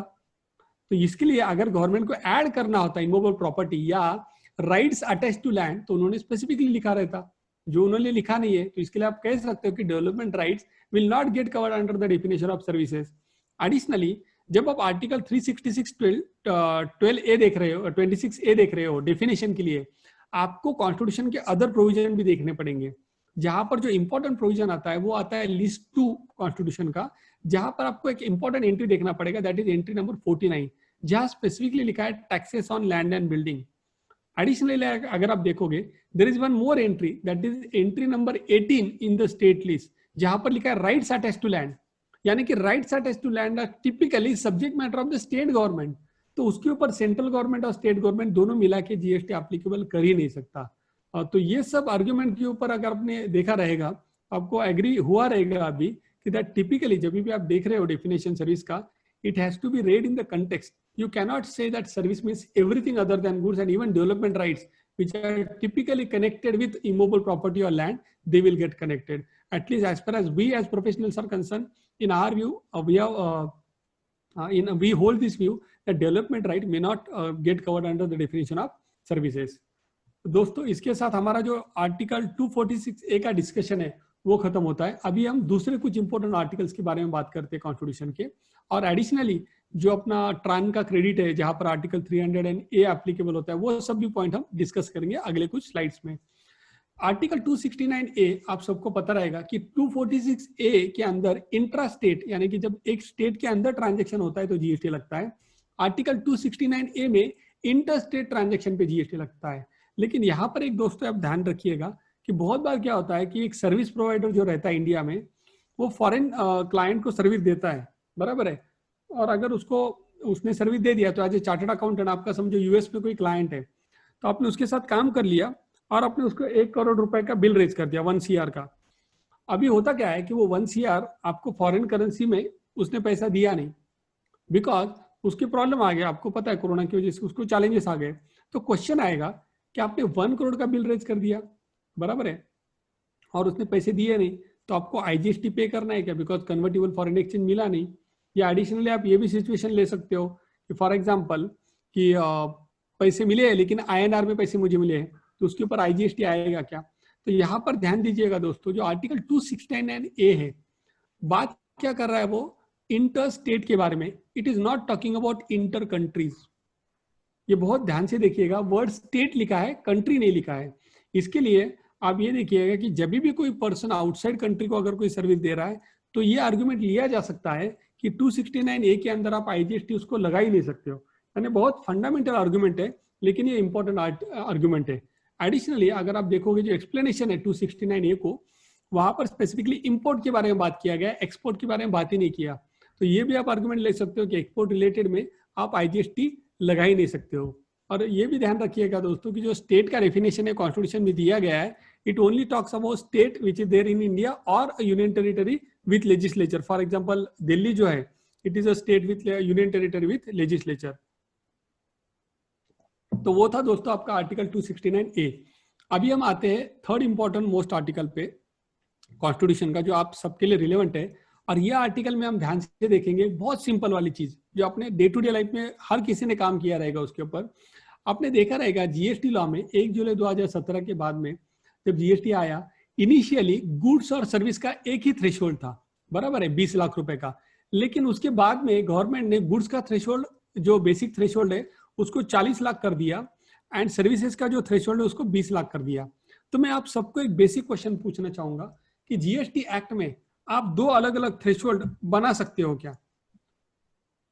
जीएसटी एक्ट में जीएसटी काउंसिल दो अलग अलग थ्रेशोल्ड बना सकते हैं क्या? ये एक बहुत बेसिक क्वेश्चन है. तो इसके बारे में हम बात करेंगे जब हम आर्टिकल 279 ये अभी डिस्कस करेंगे डिटेल में. उसके पहले हम कुछ इंपॉर्टेंट पॉइंट को ध्यान में रखते हैं दोस्तों. बहुत बार जीएसटी काउंसिल सब टैक्स पेयर को कहती है आप ये कंप्लायंस करो, वो करो, अगर आपने ये कंप्लायंस नहीं किया तो ये पेनल्टी पे करना पड़ेगा, ये नहीं किया तो आपको इंटरेस्ट पे करना पड़ेगा. लेकिन 3 साल हो गए जीएसटी काउंसिल को. आप देखिएगा जीएसटी काउंसिल में 2 इंपॉर्टेंट पोस्ट है, एक है चेयरपर्सन का और एक है वाइस चेयरपर्सन का.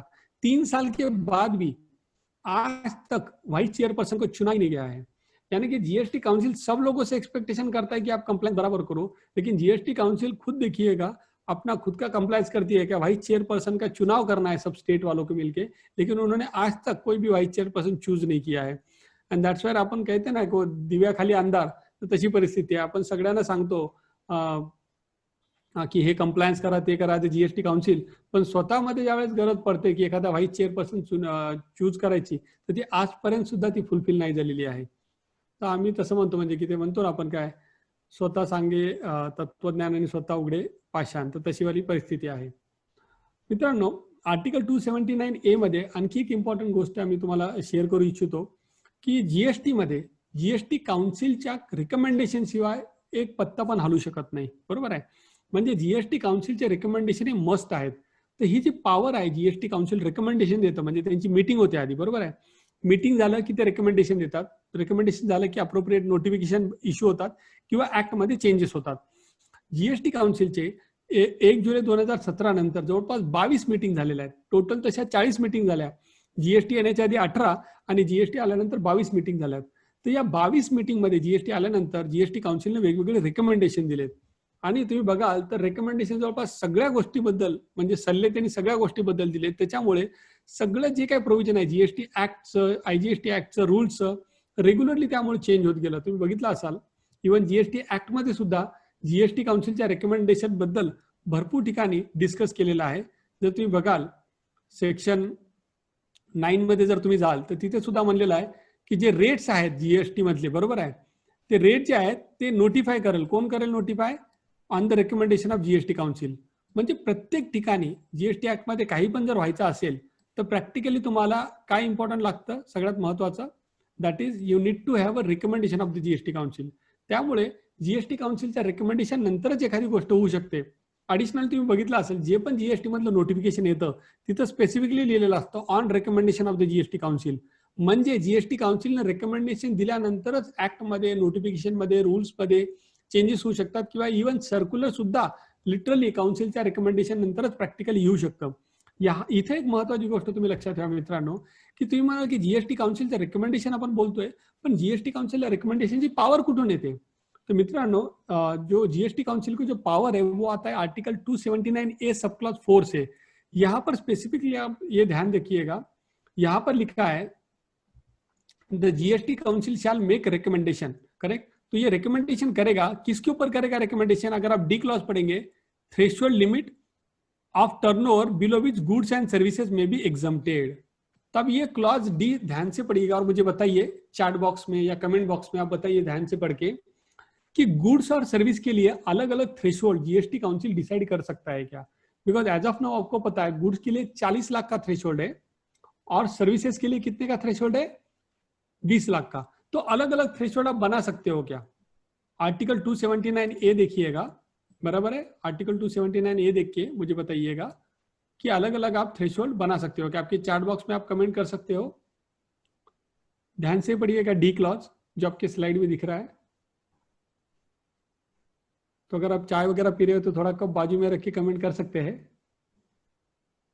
करेक्ट। तो वहां पर क्या लिखा है, शैल make recommendations on the threshold limit. तो अगर आप ध्यान से पढ़ेंगे यहां पर लिखा है थ्रेशोल्ड लिमिट, यहां थ्रेशोल्ड लिमिट्स ये वर्ड नहीं है। एडिशनली आप ये भी देखिएगा threshold limit of turnover below which goods and services, यहां पर गुड्स और सर्विसेज वर्ड नहीं है। अगर आप ध्यान से पढ़ेंगे जो 279A में जो आर्टिकल में पावर दिया गया है, वो power is only to give और decide a threshold which is actually common for goods and services. So practically जो रिकमेंडेशन है जीएसटी काउंसिल का, आप कह सकते हो कि जीएसटी काउंसिल ने खुद रिकमेंडेशन देने के पहले उनके जो पावर्स है उनको ध्यान से एक बार देखना चाहिए। और हमारा ये कहना है कि अगले कुछ दिनों में, आते कुछ दिनों में 100% ये सब बेसिक जो डिसीजन है वो सर्टनली कोर्ट ऑफ लॉ में, कोर्ट में डिसीजन को कंटेस्ट किया जाएगा। सर्टनली ऑब्वियसली बात ये हो जाता है कि जो छोटा टैक्स पेयर है जिसका 20 लाख टर्नओवर है वो क्या झगड़ा करेगा, बट सर्टनली ये बड़े अमाउंट छोटी है, बट स्टिल ये बेसिक पॉइंट हमको ये बताता है कि जीएसटी काउंसिल जब टैक्स पेयर से एक्सपेक्ट कर रहा है कि उसने लॉ फॉलो करना चाहिए, तो टैक्स पेयर भी जीएसटी काउंसिल से एक्सपेक्ट करेंगे कि उन्होंने कॉन्स्टिट्यूशनल प्रोविजन जो उनको पावर देता है उनको फॉलो करना चाहिए। एडिशनली दोस्तों आप ये भी ध्यान रख सकते हैं कि जीएसटी काउंसिल की जब हम बात करते हैं, अभी तक लगभग जैसे हमने कहा 40 मीटिंग हुए हैं, सभी मीटिंग यूनानिमसली हुए हैं, बराबर है। लेकिन एट द सेम टाइम एक बार लॉटरी के इसमें वोटिंग से डिसीजन हुआ था। तो अगर जीएसटी काउंसिल में स्टेट गवर्नमेंट और सेंट्रल गवर्नमेंट अगर कोई झगड़ा होता है तो उसको एडजुडिकेट करने के लिए एज ऑफ नाउ कोई भी मैकेनिज्म नहीं है। आर्टिकल 279A में स्पेसिफिकली लिखा गया है कि GST council shall establish a mechanism to adjudicate any dispute. But ये बहुत ही अनफॉर्चुनेट बात है कि 3 साल हो चुके हैं जीएसटी काउंसिल को फॉर्म किए गए, आज तक जीएसटी काउंसिल ने कोई भी मैकेनिज्म एडजुडिकेट डिस्ट्रीब्यूट करने के लिए बनाया नहीं है। और आपको पता रहेगा अगर आपने कॉन्स्टिट्यूशन पढ़ा है तो आर्टिकल 131 के तहत जब भी स्टेट गवर्नमेंट और सेंटर में कोई डिस्प्यूट होता है सुप्रीम कोर्ट को डायरेक्टली पावर मिलता है। लेकिन 279A में लिखा है कि सेंटर और स्टेट में कोई डिस्प्यूट होगा तो जीएसटी काउंसिल एक मैकेनिज्म क्रिएट करेगा। तो प्रैक्टिकली अगर कोई मैकेनिज्म नहीं रहा तो डायरेक्टली देन आर्टिकल 131 के अंदर सुप्रीम कोर्ट को ज्यूरिडिक्शन या पावर मिलेगा। And that's where GST council जब बाकी लोगों से एक्सपेक्ट करता है कि आप रिटर्न कंपायर करो और ये करो, हमारे एक्सपेक्टेशन है एज ए टैक्स पेयर कि even GST council also need to take the right steps which are required to be taken by the law by them. So with this friends we are through with our article 279A। अभी हम कुछ important चीजों पे बात करते हैं। अभी तक जो थे वो तो मुझे लगता है जनरल इंपॉर्टेंस की चीजें थे, लेकिन अभी कुछ स्पेसिफिक इंपॉर्टेंस की चीजों के बारे में बात करते हैं। उसमें सबसे पहला जो आर्टिकल आता है वो आता है इक्वालिटी बिफोर लॉ। तो दोस्तों कॉन्स्टिट्यूशन में काफी सारे अपने फंडामेंटल राइट्स है, आप कह सकते हो कि on an average 6 fundamental rights है। उसमें सबसे जो 3 इंपॉर्टेंट फंडामेंटल राइट्स है वो आर्टिकल 14 में इक्वालिटी में आता है, आर्टिकल 19 आता है फ्रीडम्स का, और आर्टिकल 21 लाइफ एंड लिबर्टी का आता है। ये 3 आर्टिकल जो सब जिनको गोल्डन ट्रायंगल कहा जाता है, ये जो 3 आर्टिकल है कॉन्स्टिट्यूशन के सबसे इंपॉर्टेंट है। ये जो गोल्डन ट्रायंगल है इसका कोई भी वायलेशन होता है, यानी कि कोई भी फंडामेंटल राइट का जो वायलेशन होता है तो एक टैक्स पेयर को, एक सिटीजन को पावर मिलता है, he can directly go to supreme court. यानी there are 2 types of rights in the constitution, one fundamental rights and another constitutional rights. Fundamental right का जब वायोलेशन होता है तो आप डायरेक्टली आर्टिकल 32 सब क्लॉज 2 के अंदर सुप्रीम कोर्ट जा सकते हो। अदरवाइज हाई कोर्ट तो आप जा ही सकते हो 226 के अंदर, लेकिन आप डायरेक्टली सुप्रीम कोर्ट भी जा सकते हो अगर आपका फंडामेंटल राइट अगर वायलेट हुआ है तो। ये स्पेसिफिकली आर्टिकल 13 में लिखा गया है। तो जो आर्टिकल 14 है जो अभी हम बात कर रहे हैं वो कहता है कि इक्वालिटी बिफोर लॉ, यानी it reads as the state shall not deny any person equality before the law और the equal protection of law within the territory of India.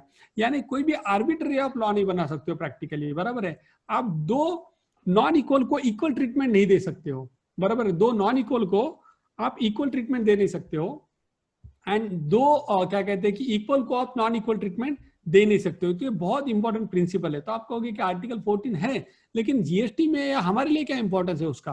तो दोस्तों ये आर्टिकल 14 के ऊपर एक दिल्ली वैट का हाईकोर्ट का एक इंपॉर्टेंट जजमेंट है।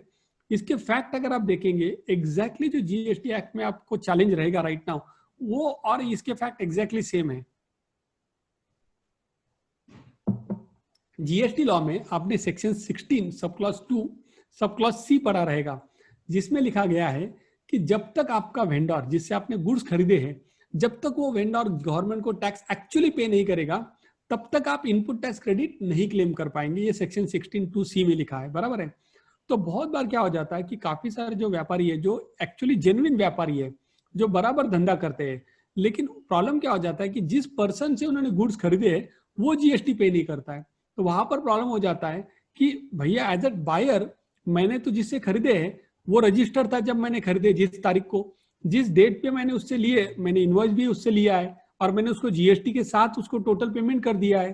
तो अभी प्रॉब्लम ये हो जाता है कि जब वो आदमी उसका जीएसटी या 3 भी नहीं पे करता है तो मुझे इनपुट टैक्स क्रेडिट डिनाई होगा क्या? ये आपका बेसिक क्वेश्चन रहेगा। तो बेस्ड ऑन आर्टिकल 14 ऑनक्वेस्ट मर्चेंडाइजिंग का जो दिल्ली हाईकोर्ट का जजमेंट है, ये आर्टिकल 14 के ऊपर हमको क्लैरिटी देता है और आपको बताएगा ये जजमेंट कि किस तरह से आपका इवन जीएसटी एक्ट में भी बेस्ड ऑन दिस जजमेंट आपका राइट प्रोटेक्टेड रहेगा इनपुट टैक्स क्रेडिट क्लेम करने का, even if the vendor doesn't file his GST और 3B। तो पहले हम फैक्ट को समझते हैं तो आपको ऑटोमेटिकली क्लैरिटी आएगा। तो बेसिकली क्या हुआ, दिल्ली में काफी सारे जो टैक्स पेयर थे उनको सेक्शन 9 सब क्लॉज 2G में नोटिस दिए गए, बराबर है। और नोटिस क्यों दिए गए? बिकॉज उनके वेंडर्स ने वैट अमाउंट पे नहीं किया गवर्नमेंट को। तो 9(2)G क्या कहता है आप कहोगे? 9(2)G एग्जैक्टली अगर आप देखोगे सिमिलरली वर्डेड है जैसा जीएसटी लॉ वर्डेड है। तो यहाँ पर भी लिखा गया है 9(2)G में कि भैया यहाँ पर जो भी आदमी परचेस करेगा, कोई कैटेगरी ऑफ परचेस की लिस्ट दी गई है और लिखा है कि यहाँ इनपुट टैक्स नहीं मिलेगा आपको क्रेडिट। कब नहीं मिलेगा?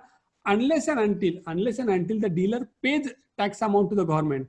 यानी अगर कोई डीलर टैक्स अमाउंट पे नहीं करेगा, unless the tax is paid by the purchasing dealer, correct, has been actually deposited. तो ये जो एक्चुअली डिपॉजिटेड जो है ना, सेक्शन 16 में भी वर्ड आता है एक्चुअली, तो ये सेम वर्ड जीएसटी लॉ में जो है वो वैट लॉ में भी थे 9(2)G में, बराबर है।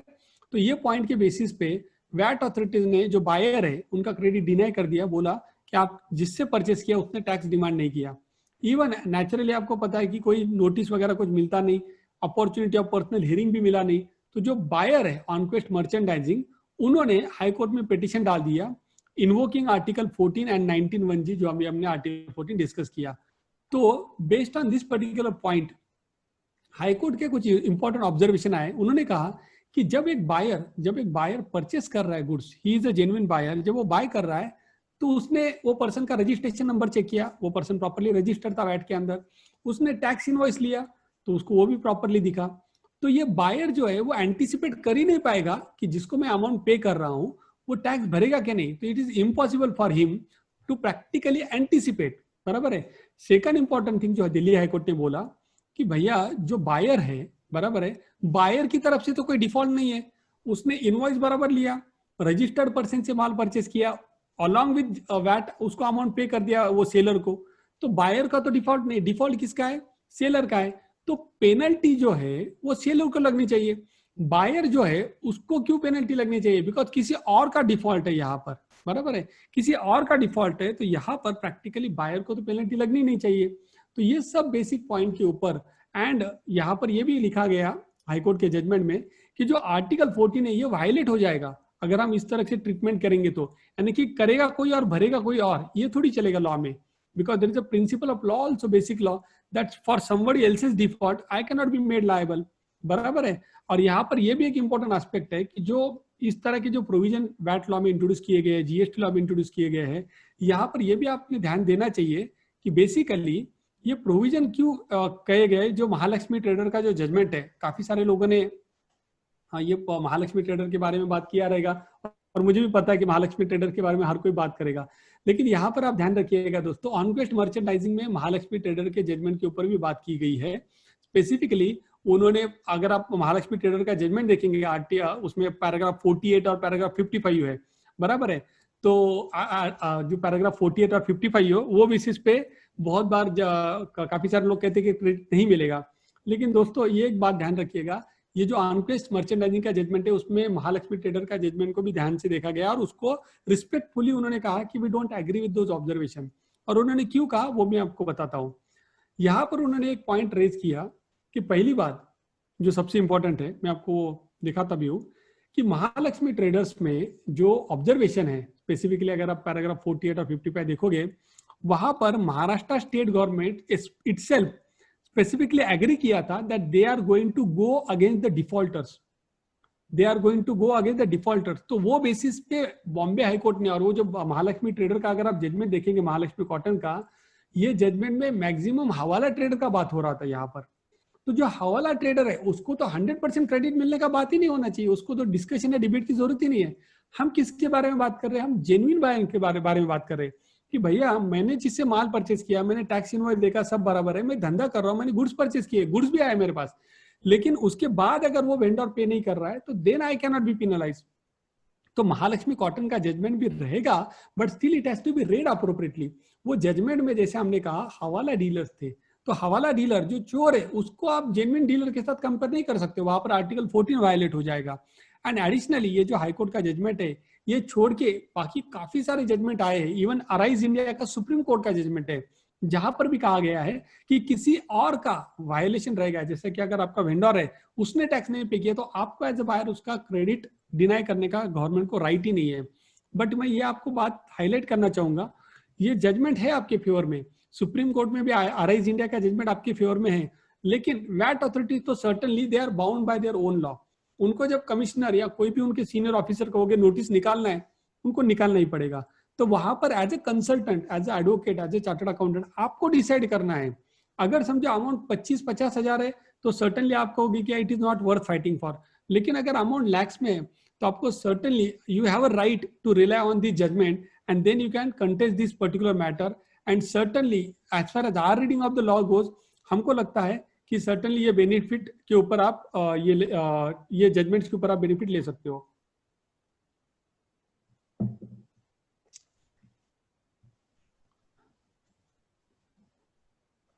करेक्ट। और बाकी के काफी सारे लोगों के कमेंट्स आ रहे हैं, तो मैं सर्टेनली कहूंगा कि जो भी आपके कमेंट्स है वगैरह, please continue to feel free to share in the chat box so that all the participant can also get diverse views. Because मैं एज अ प्रोफेशनल, हम तो clearly I don't agree with this Mahalakshmi cotton ginning, because वहां पर fact completely अलग थे। Additionally दोस्तों आप ये देखिएगा, we are a country which is ruled by constitution of India and there is a concept of rule of law. अगर आप रूल ऑफ लॉ देखोगे, एज अ बायर मैं कंट्री का प्रोविजन, यानी कि मैं गुड्स बाय कर रहा हूं तो उस आदमी से बाय कर रहा हूं जो वैट या जीएसटी रजिस्टर्ड है, दैट इज वन। सेकंड, मैं उससे टैक्स इनवाइस ले रहा हूं। अगर मैं बिना टैक्स इनवाइस, बिना जीएसटी का अमाउंट गुड्स खरीदूंगा तो वो इलीगल हो जाएगा, तो मैं लीगल ट्रांजेक्शन कर रहा हूं।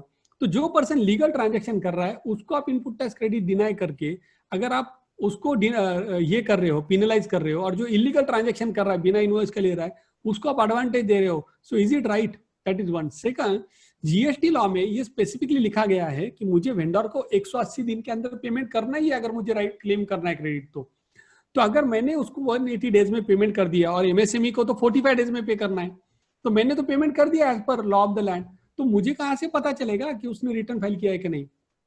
एडिशनली जीएसटी लॉ आने के बाद से everything we are seeing is online online online, return file करना ऑनलाइन, ई वे बिल है, तो गवर्नमेंट के पास तो हर चीज डेली उनको एवरी मोमेंट उनको दिख रहा है कि कौन सप्लाई कर रहा है और कौन नहीं कर रहा है ई वे बिल के थ्रू। तो as a government authorities, why they can not go against the defaulters, why they should go against the genuine buyers? अगर आपको चोर दिख रहा है लेकिन आपको पता है कि चोर बहुत जोर से भागने वाला है, तो आप उसको बोल रहे हैं उसको क्यों पकड़ने का, जो अच्छा आदमी है उसको पकड़ते हैं। So that itself is flawed, and this is not acceptable if you look at the basic principle rule of law and also the constitutional article, जैसे हमने कहा आर्टिकल 14। एडिशनली गवर्नमेंट ने जीएसटी जब आया था तो वहां पर जीएसटी 1 to 3 करके एक प्रोसेस कहा था कि ये फॉलो होगा, लेकिन उनका खुद का पोर्टल नहीं चला, उसकी वजह से मुझे पता ही नहीं चला कि भाई मैं जिससे बाय कर रहा हूँ वो रिटर्न फाइल कर रहा है कि नहीं। बराबर है। जीएसटी या 2A भी अगर आप देखेंगे वो 2018-19 में आया। एंड एडिशनली अगर आप देखेंगे कि एज अ बायर मेरे पास पावर क्या है, मैं माल परचेस कर लिया, अगर मैंने भूषण स्टील से गुड्स खरीद लिए, मैंने रिलायंस इंफ्रास्ट्रक्चर से गुड्स खरीद लिए, अगर या मैंने किंगफिशर से गुड्स खरीद लिए, अरे उनको तो गवर्नमेंट नहीं पकड़ पा रहा है, मैं क्या करूंगा? यानी कि मैं उनको शोकत नोटिस दूंगा? नोटिस देने का पावर, समन करने का पावर, पेनल्टी लगाने का पावर गवर्नमेंट के पास है, तो बायर को क्यों पेनलाइज कर रहे? If there is a failure on anybody's part, then it is the part of the government to not to penalize the defaulters. So that's where in our view the department taking any kind of initiating any proceeding against the genuine buyer, it cannot stand scrutiny of the constitutional provision. It will certainly violate Article 14, Article 19 1G, barabar, a right to carry on your business and profession. All these articles will get violated, and that's where people can certainly approach the High Court, highlighting that these provisions are not appropriately drafted. तो काफी लोग कहेंगे अरे GST का जो credit है, ITC है, वो थोड़ी अपना फंडामेंटल राइट है. Is it a wasted right? Certainly it is not a wasted right. But at the same time जो कंडीशन आपको, it is a conditional right. I also agree that it is a conditional right. But at the same time please note करिएगा, conditional right यानी condition जो होनी चाहिए वो मेरे ऊपर डालनी चाहिए. अगर एज ए प्रीतम मावरे जो मैं बाय कर रहा हूं, अगर मैंने इनवॉइस नहीं लिया तो मैंने वो डिफॉल्ट कर दिया कंडीशन, वो मैं फुलफिल नहीं कर रहा हूं. लेकिन किसी और के ऊपर कंडीशन डाल रहे हैं कि उसने टैक्स पे करना चाहिए और उसका नॉन कंप्लायंस मेरे ऊपर पेनल्टी क्रिएट करेगा या क्रेडिट डिनाई करेगा, वो अनजस्ट है. That is not allowed in the constitution as it is standing today. That is not called as rule of law. And that's where in our view there can be conditions, but the condition should be put on the person who is buying, correct? And they should be to be fulfilled by him, not condition to be fulfilled by others. Otherwise अगर हम इस provision को बहुत broadly अगर read करेंगे 16(2)(c) को, अगर हम on quest merchandising arise India वगैरह का जजमेंट को हम इग्नोर कर देंगे, then practically we are saying कि जो बायर है he is standing as a guarantor. ध्यान से देखिएगा, he is standing as a guarantor to all the vendors. क्यों? बिकॉज मैंने समझो 100 करोड़ का माल लिया, 18 करोड़ का मैंने जीएसटी का क्रेडिट लिया और वो जो वेंडर है मेरे, उन्होंने जीएसटी पे नहीं कर दिया, तो गवर्नमेंट कहेगा कि प्रीतम तू 18 करोड़ मुझे दे. Am I standing a guarantor to everybody? Practically that is not the basic principle. The government has to recover the taxes from those people, not from me, because I have taken the basic precaution, that is I have checked their registration, I am having the tax invoice, and that's where my right to claim credit cannot be jeopardized based on a Mahalakshmi court judgment or any other judgment. Friends, with this we are through with our discussion on the credit part, that Article 14. और भी हम बाकी बात करेंगे, don't worry. But before that, let us go to few other issues. आपने ये भी देखा रहेगा कि there is a huge debate which is going on in the country right now, and that is with respect to tran credit. तो transitional credit के बारे में काफी सारा डिस्कशन हो रहा है, जहां पर अनफॉर्चुनेटली जो अपना बॉम्बे हाईकोर्ट के जो जजमेंट आए हैं, जेसीबी का आया है, नेल्को का आया है, जहां पर जजमेंट हमारे अगेंस्ट गए हैं. लेकिन एट द सेम टाइम अगर आप देखोगे जो पूरा ट्रैक रिकॉर्ड है जजमेंट का थ्रू आउट इंडिया का, उसमें जो one of the celebrated judgment आया है वो है दिल्ली हाईकोर्ट का ब्रांड इक्विटी का रिसेंटली. तो बाकी सब जजमेंट देखोगे हर जगह लिखा गया है कि राइट जो आपका इनपुट टैक्स क्रेडिट का है, it is basically a wasted right which you are having. काफी सारे लोग कहेंगे कि पार्टिसिपेंट कहेंगे नहीं, it is not a wasted right, it is a conditional right. We totally agree, it is a conditional right. But आप ध्यान से देखिएगा, we are talking about which credit? Are we talking about the credit which is arising in the GST regime? No, we are talking about SENVAT credit, we are talking about VAT credit. बराबर है. तो ध्यान से देखिएगा, VAT credit जो है, SENVAT credit है, वो ऑलरेडी अवेल कर चुके हैं आप, बराबर है. We are not talking about second availment. At the first time जब वो क्रेडिट अवेल हो चुका था, आपने प्रॉपर कंडीशन फुलफिल कर दिए, बराबर है. So it is a right which is accrued to you. अभी क्या करना था, जीएसटी जब आया तो it was to be transfer to the GST regime, बराबर है. तो जब जीएसटी रेजिम में ट्रांसफर करना था ये क्रेडिट को, तो कोई टैक्स पेयर को because of some problem, some practical solution, इनका गवर्नमेंट का खुद का वेबसाइट नहीं चल रहा था, बराबर है. तो कुछ प्रॉब्लम की वजह से अगर वो गवर्नमेंट का पोर्टल नहीं चल रहा है, तो वहां पर अगर वो ट्रांसफर नहीं कर पाया, ट्रान 1 नहीं भरना पाया, तो क्या वो क्रेडिट नहीं ले सकता? तो ये तो मैं आपको एक सिंपल एग्जाम्पल की बात देता हूँ, एकदम सिंपल एग्जाम्पल. आप ट्रान 1 वगैरह सब भूल जाइए. आप समझो नागपुर में रहते हैं, आपको और आपका बैंक अकाउंट एसबीआई नागपुर में है, आपके उसमें 10 लाख रुपए पड़े हैं, आपको कुछ अर्जेंट काम से पूना आना पड़ा और आपको पूना आ गए, उसके बाद लॉकडाउन चालू हो गया तो आप पूना में ही है. अभी आपका जो एसबीआई बैंक है नागपुर का, उसने एक नोट आपको भेजा कि भैया हमारा बैंक जो है ना नागपुर ब्रांच वो बंद हो रहा है, तो आपका जो है ना आप एप्लीकेशन भरिएगा और पूना में पैसा ट्रांसफर करवा लीजिएगा. अभी आप खुद बिजी थे, हो सकता है आपको कोई फैमिली इमरजेंसी थी तो आपने फॉर्म भरा नहीं, तो आप 3-4 महीने बाद गए तो एसबीआई आपको बोलता है नहीं नहीं आपके पैसे तो चले गए, आपने फॉर्म भरा ही नहीं. यानी यहां पर आपकी बात एग्री होगा. आप देखिएगा यहां पर हम कह रहे हैं कि जो प्रोसीजर है, जो फॉर्म भरने का प्रोसीजर है, can it take away your substantial right? आपको ये सब्सटेंशियल राइट है क्या? तो 110% ये सब्सटेंशियल राइट है. क्यों है? बिकॉज कॉन्स्टिट्यूशन में स्पेसिफिकली लिखा है, अगर आप देखोगे आर्टिकल 300A में स्पेसिफिकली लिखा है no person shall be deprived of his property save by authority of law, यानी कि जब तक अथॉरिटी ऑफ लॉ नहीं है तब तक आप इस प्रॉपर्टी को डिप्राइव नहीं कर सकते वो पर्सन की। तो आप कहोगे अथॉरिटी ऑफ लॉ है ना, बिकॉज सेक्शन 140 में लिखा है और 117 रूल में भी लिखा है, और 140 तो उन्होंने रिट्रोस्पेक्टिवली अमेंड कर दिया, तो अथॉरिटी ऑफ लॉ है। लेकिन दोस्तों ये देखिएगा, अथॉरिटी ऑफ लॉ है लेकिन यहाँ पर वायोलेशन क्या हुआ है, प्रोसीजर का हुआ है। बहुत बार सुप्रीम कोर्ट के काफी सारे जजमेंट है, even if I am not wrong MDS switchgear का भी जजमेंट है कि जब अलग अलग कंडीशन आती है लॉ में तो हर कंडीशन को आप इक्वल इंपॉर्टेंस नहीं दे सकते हो। कुछ प्रोसीजरल कंडीशन होती है, कुछ सब्सटेंटिव कंडीशन होती है। एक बार कोई tax pair substantive condition fulfil कर देता है तो कोई प्रोसीजर लैप्स भी हो गया तो आपका सब्सटेंटिव राइट उसकी वजह से नहीं चला जाता है। And that's where in our view the judgment of brand equity, जहां पर जिसमें बहुत डिटेल में डिस्कशन किया गया है, in our view it specifically highlight that it is a wasted right and even if somebody has not filed the return, they could have filed the tran 1 by 30th of June 2020 and the credit will be allowed to be carried forward. दोस्तों brand equity और बाकी काफी सारे ट्रान related जो judgement है उनको थोड़ा ध्यान से आप देखिएगा। ये मत समझिएगा कि आपका ट्रान का क्रेडिट चला गया। वो सब जो जजमेंट है ना वो किस कंटेक्स्ट में है, जो लोगों ने ट्रान के रिटर्न नहीं भरे, बराबर है। अगर आपने ट्रान का रिटर्न प्रॉपरली भर लिया तो आपको कोई जरूरत नहीं है वो जजमेंट देखने की। बहुत बार हमारे काफी सारे क्लाइंट्स बात करते हैं, अरे उसमें तो बोला है कि क्रेडिट नहीं मिलेगा ट्रान का वगैरह, तो वो बेसिकली जजमेंट ओनली जो लोगों ने ट्रान 1 नहीं भरा है उनके लिए। अगर आपने ट्रान 1 प्रॉपरली भरा है, अगर आपने क्रेडिट आपका ट्रांसफर कर लिया है तो आपको वरी करने की जरूरत नहीं है। एडिशनली दोस्तों आप ये भी कहोगे कि भैया जो मेरा WIP का क्रेडिट था, मैं बिल्डर मेरे डेवलपर जो क्लाइंट थे उनका काफी सारा WIP का क्रेडिट था, उसका मैं क्या करूं, बिकॉज वहां पर तो मुझे VAT department notice, GST department notice के बारे में बात कर रहा है कि आपने जो WIP क्रेडिट है वो तो अलाउड ही नहीं है सेक्शन 143 में, बराबर है, सेक्शन 140 सब क्लॉज 3 में, बिकॉज वहां पर लैंग्वेज जो है डिपार्टमेंट का कहना है वो सेमी फिनिश गुड्स लिखा है, मेरा तो बिल्डिंग है इमूवेबल प्रॉपर्टी है, तो क्रेडिट कैसे मिलेगा या नहीं मिलना चाहिए मुझे, ऐसा उनका कहना है। तो दोस्तों आप ध्यान करिएगा, अगर अगर अगर आप देखेंगे नोटिस देने के लिए डिपार्टमेंट को, बराबर है, जब भी डिपार्टमेंट को नोटिस देना है GST लॉ में उनको कोई सेक्शन तो यूज करना पड़ेगा, बराबर है। तो सेक्शन 73 करके आपने देखा रहेगा सेक्शन, तो सेक्शन 73 को ध्यान से देखिएगा।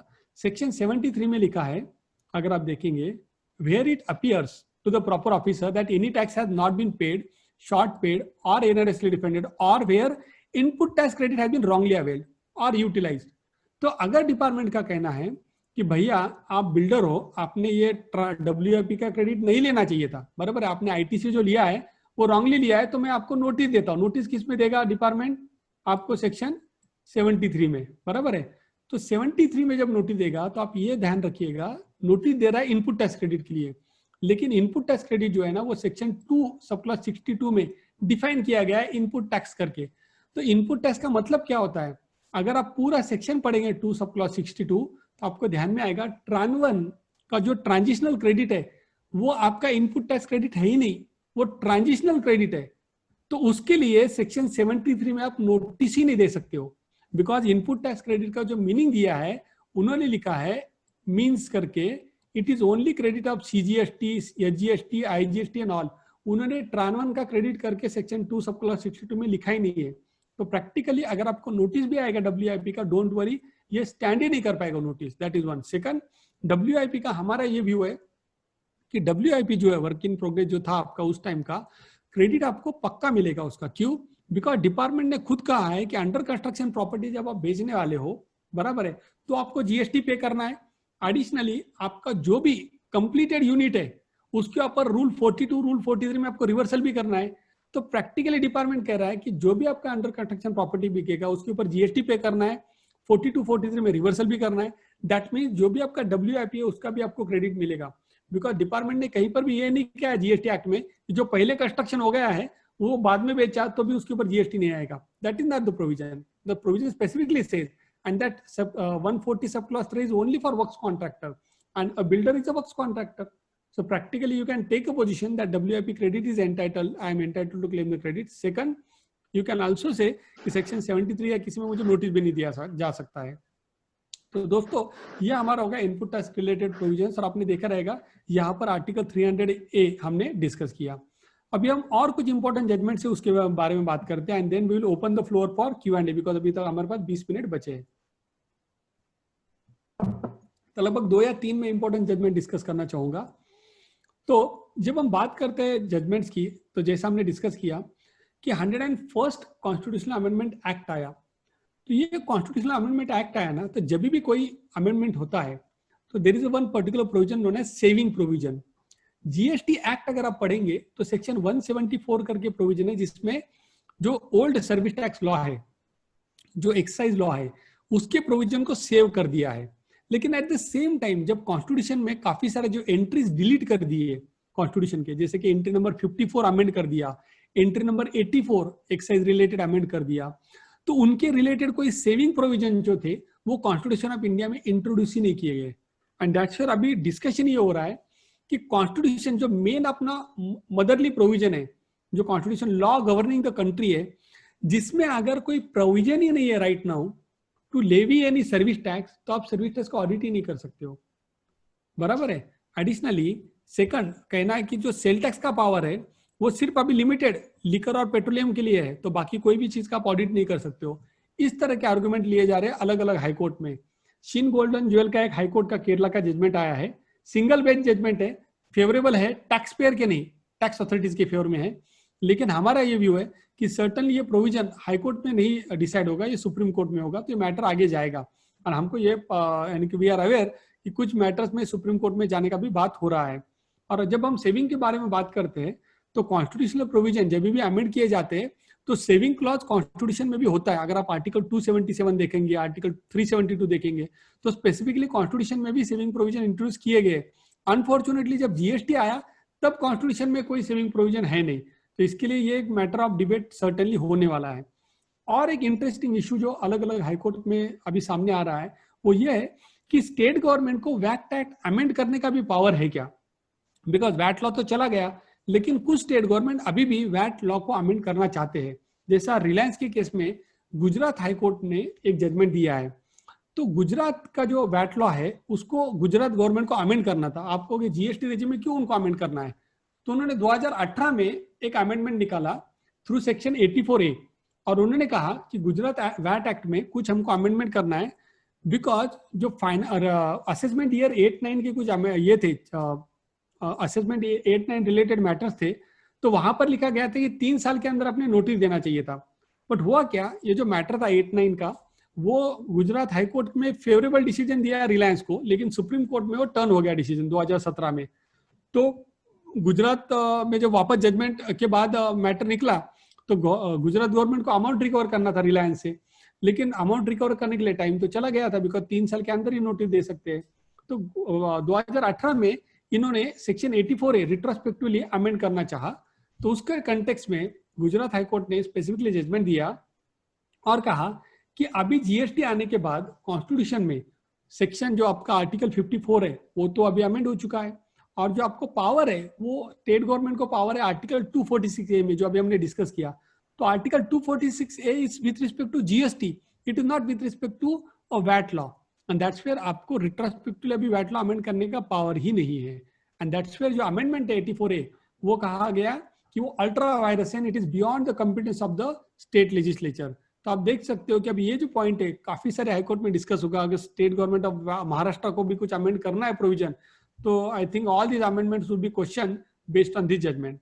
दोस्तों, और एक इंपॉर्टेंट पॉइंट हम आपसे शेयर करना चाहेंगे कि जीएसटी आने के बाद एक बहुत बड़ा चैलेंज क्रिएट हुआ है with respect to separation of power. Constitution में एक बेसिक प्रिंसिपल है that is known as separation of power. Separation of power को बेसिक स्ट्रक्चर भी कहा गया है। एक केशवानंद भारती का जजमेंट आपने सुना रहेगा, जिसपे सेपरेशन ऑफ पावर एक स्पेसिफिक बेसिक स्ट्रक्चर है कॉन्स्टिट्यूशन का। तो ये सेपरेशन ऑफ पावर क्या होता है कि कॉन्स्टिट्यूशन में 3 सेपरेट आर्म्स, 3 सेपरेट पिलर्स के बारे में बात किया गया है, लेजिस्लेटिव पिलर, एग्जीक्यूटिव पिलर और जुडिशियरी। तो लेजिस्लेटिव पिलर का काम होता है लॉ बनाना, एग्जीक्यूटिव का काम होता है उसको इंप्लीमेंट करना, और जुडिशियरी का काम होता है वो लॉ को इंटरप्रेट करना। तो ये 3 अलग अलग फंक्शन है, making the law, implementing the law and interpreting the law. ये कॉन्स्टिट्यूशन में लिखा गया है, ये 3 अलग अलग फंक्शन 3 अलग अलग एंटिटी को करने हैं। लेकिन जीएसटी में क्या हो रहा है, जो प्रोविजन है लॉ बनाने का वो भी एग्जीक्यूटिव ही कर रहा है, यानी आपने देखा रहेगा जीएसटी काउंसिल कंटिन्यूअसली लॉ बनाता रहता है, नोटिफिकेशन के थ्रू, प्रिस्क्रिप्शन के थ्रू, और इवन जो जीएसटी ऑफिसर्स है वो एडवांस रूलिंग के थ्रू अलग अलग डिसीजन दे रहे हैं, जो जुडिशरी का काम है। तो यहाँ पर एक ओवरलैप हो रहा है, जो सेपरेशन ऑफ पावर, ये बेसिक प्रिंसिपल है, बेसिक स्ट्रक्चर है कॉन्स्टिट्यूशन का, और इसको फॉलो करना मैंडेटरी है। अगर इस तरह से अगर हम अलग अलग जो काम दिया गया है उसको अगर मिक्स करेंगे जो जीएसटी में हो रहा है, तो certainly it will be seen as unconstitutional step, because जो हमारे इवन हिंदू माइथोलॉजी में भी कंसेप्ट है ब्रह्मा विष्णु महेश, यानी कि there is a concept of creator, preserver and destroyer. तो legislator is creator, executive is basically a preserver, and judiciary अगर उनको अल्ट्रा वायरस लगता है तो डिस्ट्रॉयर का काम करता है। लेकिन अभी ये सब तीनों काम डिपार्टमेंट ही कर रहा है, सीजीएसटी और HGST authority, and that's where ये बेसिक पॉइंट, यानी कि सेपरेशन ऑफ पावर जो जीएसटी कॉन्स्टिट्यूशन का बेसिक प्रिंसिपल है, जो इवन आर्टिकल 50 में भी लिखा गया है इसके बारे में, जो स्टेट डायरेक्टिव्स है, डायरेक्टिव प्रिंसिपल, उसमें भी लिखा गया है specifically that judiciary should be separate from executive. और जो एडवांस रूलिंग अथॉरिटी आप देख रहे हो कि कंटिन्यूअसली जुडिशियरी डिसीजन भी दे रहा है, जो गलत भी है, एंड दैट्स व्हाई ये पॉइंट भी सुप्रीम कोर्ट में सर्टेनली जाएगा कि हम कॉन्स्टिट्यूशन को वायलेट कर रहे हैं क्या, एंड अगर वो अप्रोप्रिएटली अगर इस तरह को ध्यान से देखेंगे तो ऐसा लग रहा है कि वैसा हो रहा है। तो फ्रेंड्स, आपने देखा रहेगा जीएसटी जब आया तो काफी सारे हमारे माइंड में था कि यार 6 सोल्यूशन करके आएगा, लेकिन अभी GST itself has become a problem. तो इसका रीजन क्या है? अगर आप ध्यान से देखेंगे, जब कॉन्स्टिट्यूशन ऑफ इंडिया इंट्रोड्यूस किया गया तो वहां कॉन्स्टिट्यूशन में ना हमारे प्रियम्बल एक इंट्रोड्यूस किया गया, और प्रियम्बल इज सेड कि प्रियम्बल जो कॉन्स्टिट्यूशन का आपने पढ़ा रहेगा वी द पीपल करके, तो उसमें गोल्डन रूल्स हमको दिए गए कि भैया कॉन्स्टिट्यूशन में इक्वालिटी, सोशल जस्टिस, डिग्निटी, ये सब फॉलो करने चाहिए लोगों को, बराबर है। लेकिन जब जीएसटी आया तो इस तरह के कोई गोल्डन गोल्स जो थे ना वो कभी सेट ही नहीं किए गए। बेसिक गोल्डन गोल होना चाहिए था इनपुट टैक्स क्रेडिट देंगे, जेन्युइन टैक्स पेयर के साथ हम रहेंगे, बराबर, ये सब प्रॉपरली उनके गोल होने चाहिए थे, बट अनफॉर्चुनेटली कभी गोल हुए नहीं, and that's where because we don't have a preamble right now we are having all this challenges, and that's where we feel कि GST has was seen initially as a solution but it has become a problem in itself। इसके लिए भी हम कह सकते हैं कि GST तुम अभी मुझे तंग करने लगे हो। तो दोस्तों, जनरली अभी आपने देखा रहेगा लॉकडाउन के बाद इतने सारे वेबिनार हो रहे हैं प्रैक्टिकली, तो वहां पर काफी सारे लोगों को वेबिनार के बाद बेसिकली आपने देखा रहेगा ये सिचुएशन आ जाता है काफी सारे लोगों का। तो आई होप कि आज ऐसा नहीं हुआ हो कि 1.5-2 घंटे के अपने वेबिनार के बाद आए नहीं, अपने पास 5 मिनट बचे आपके आने के लिए। आई होप ये सिचुएशन नहीं है करके। So with this I conclude our session on GST and constitution. It was a different topic, it was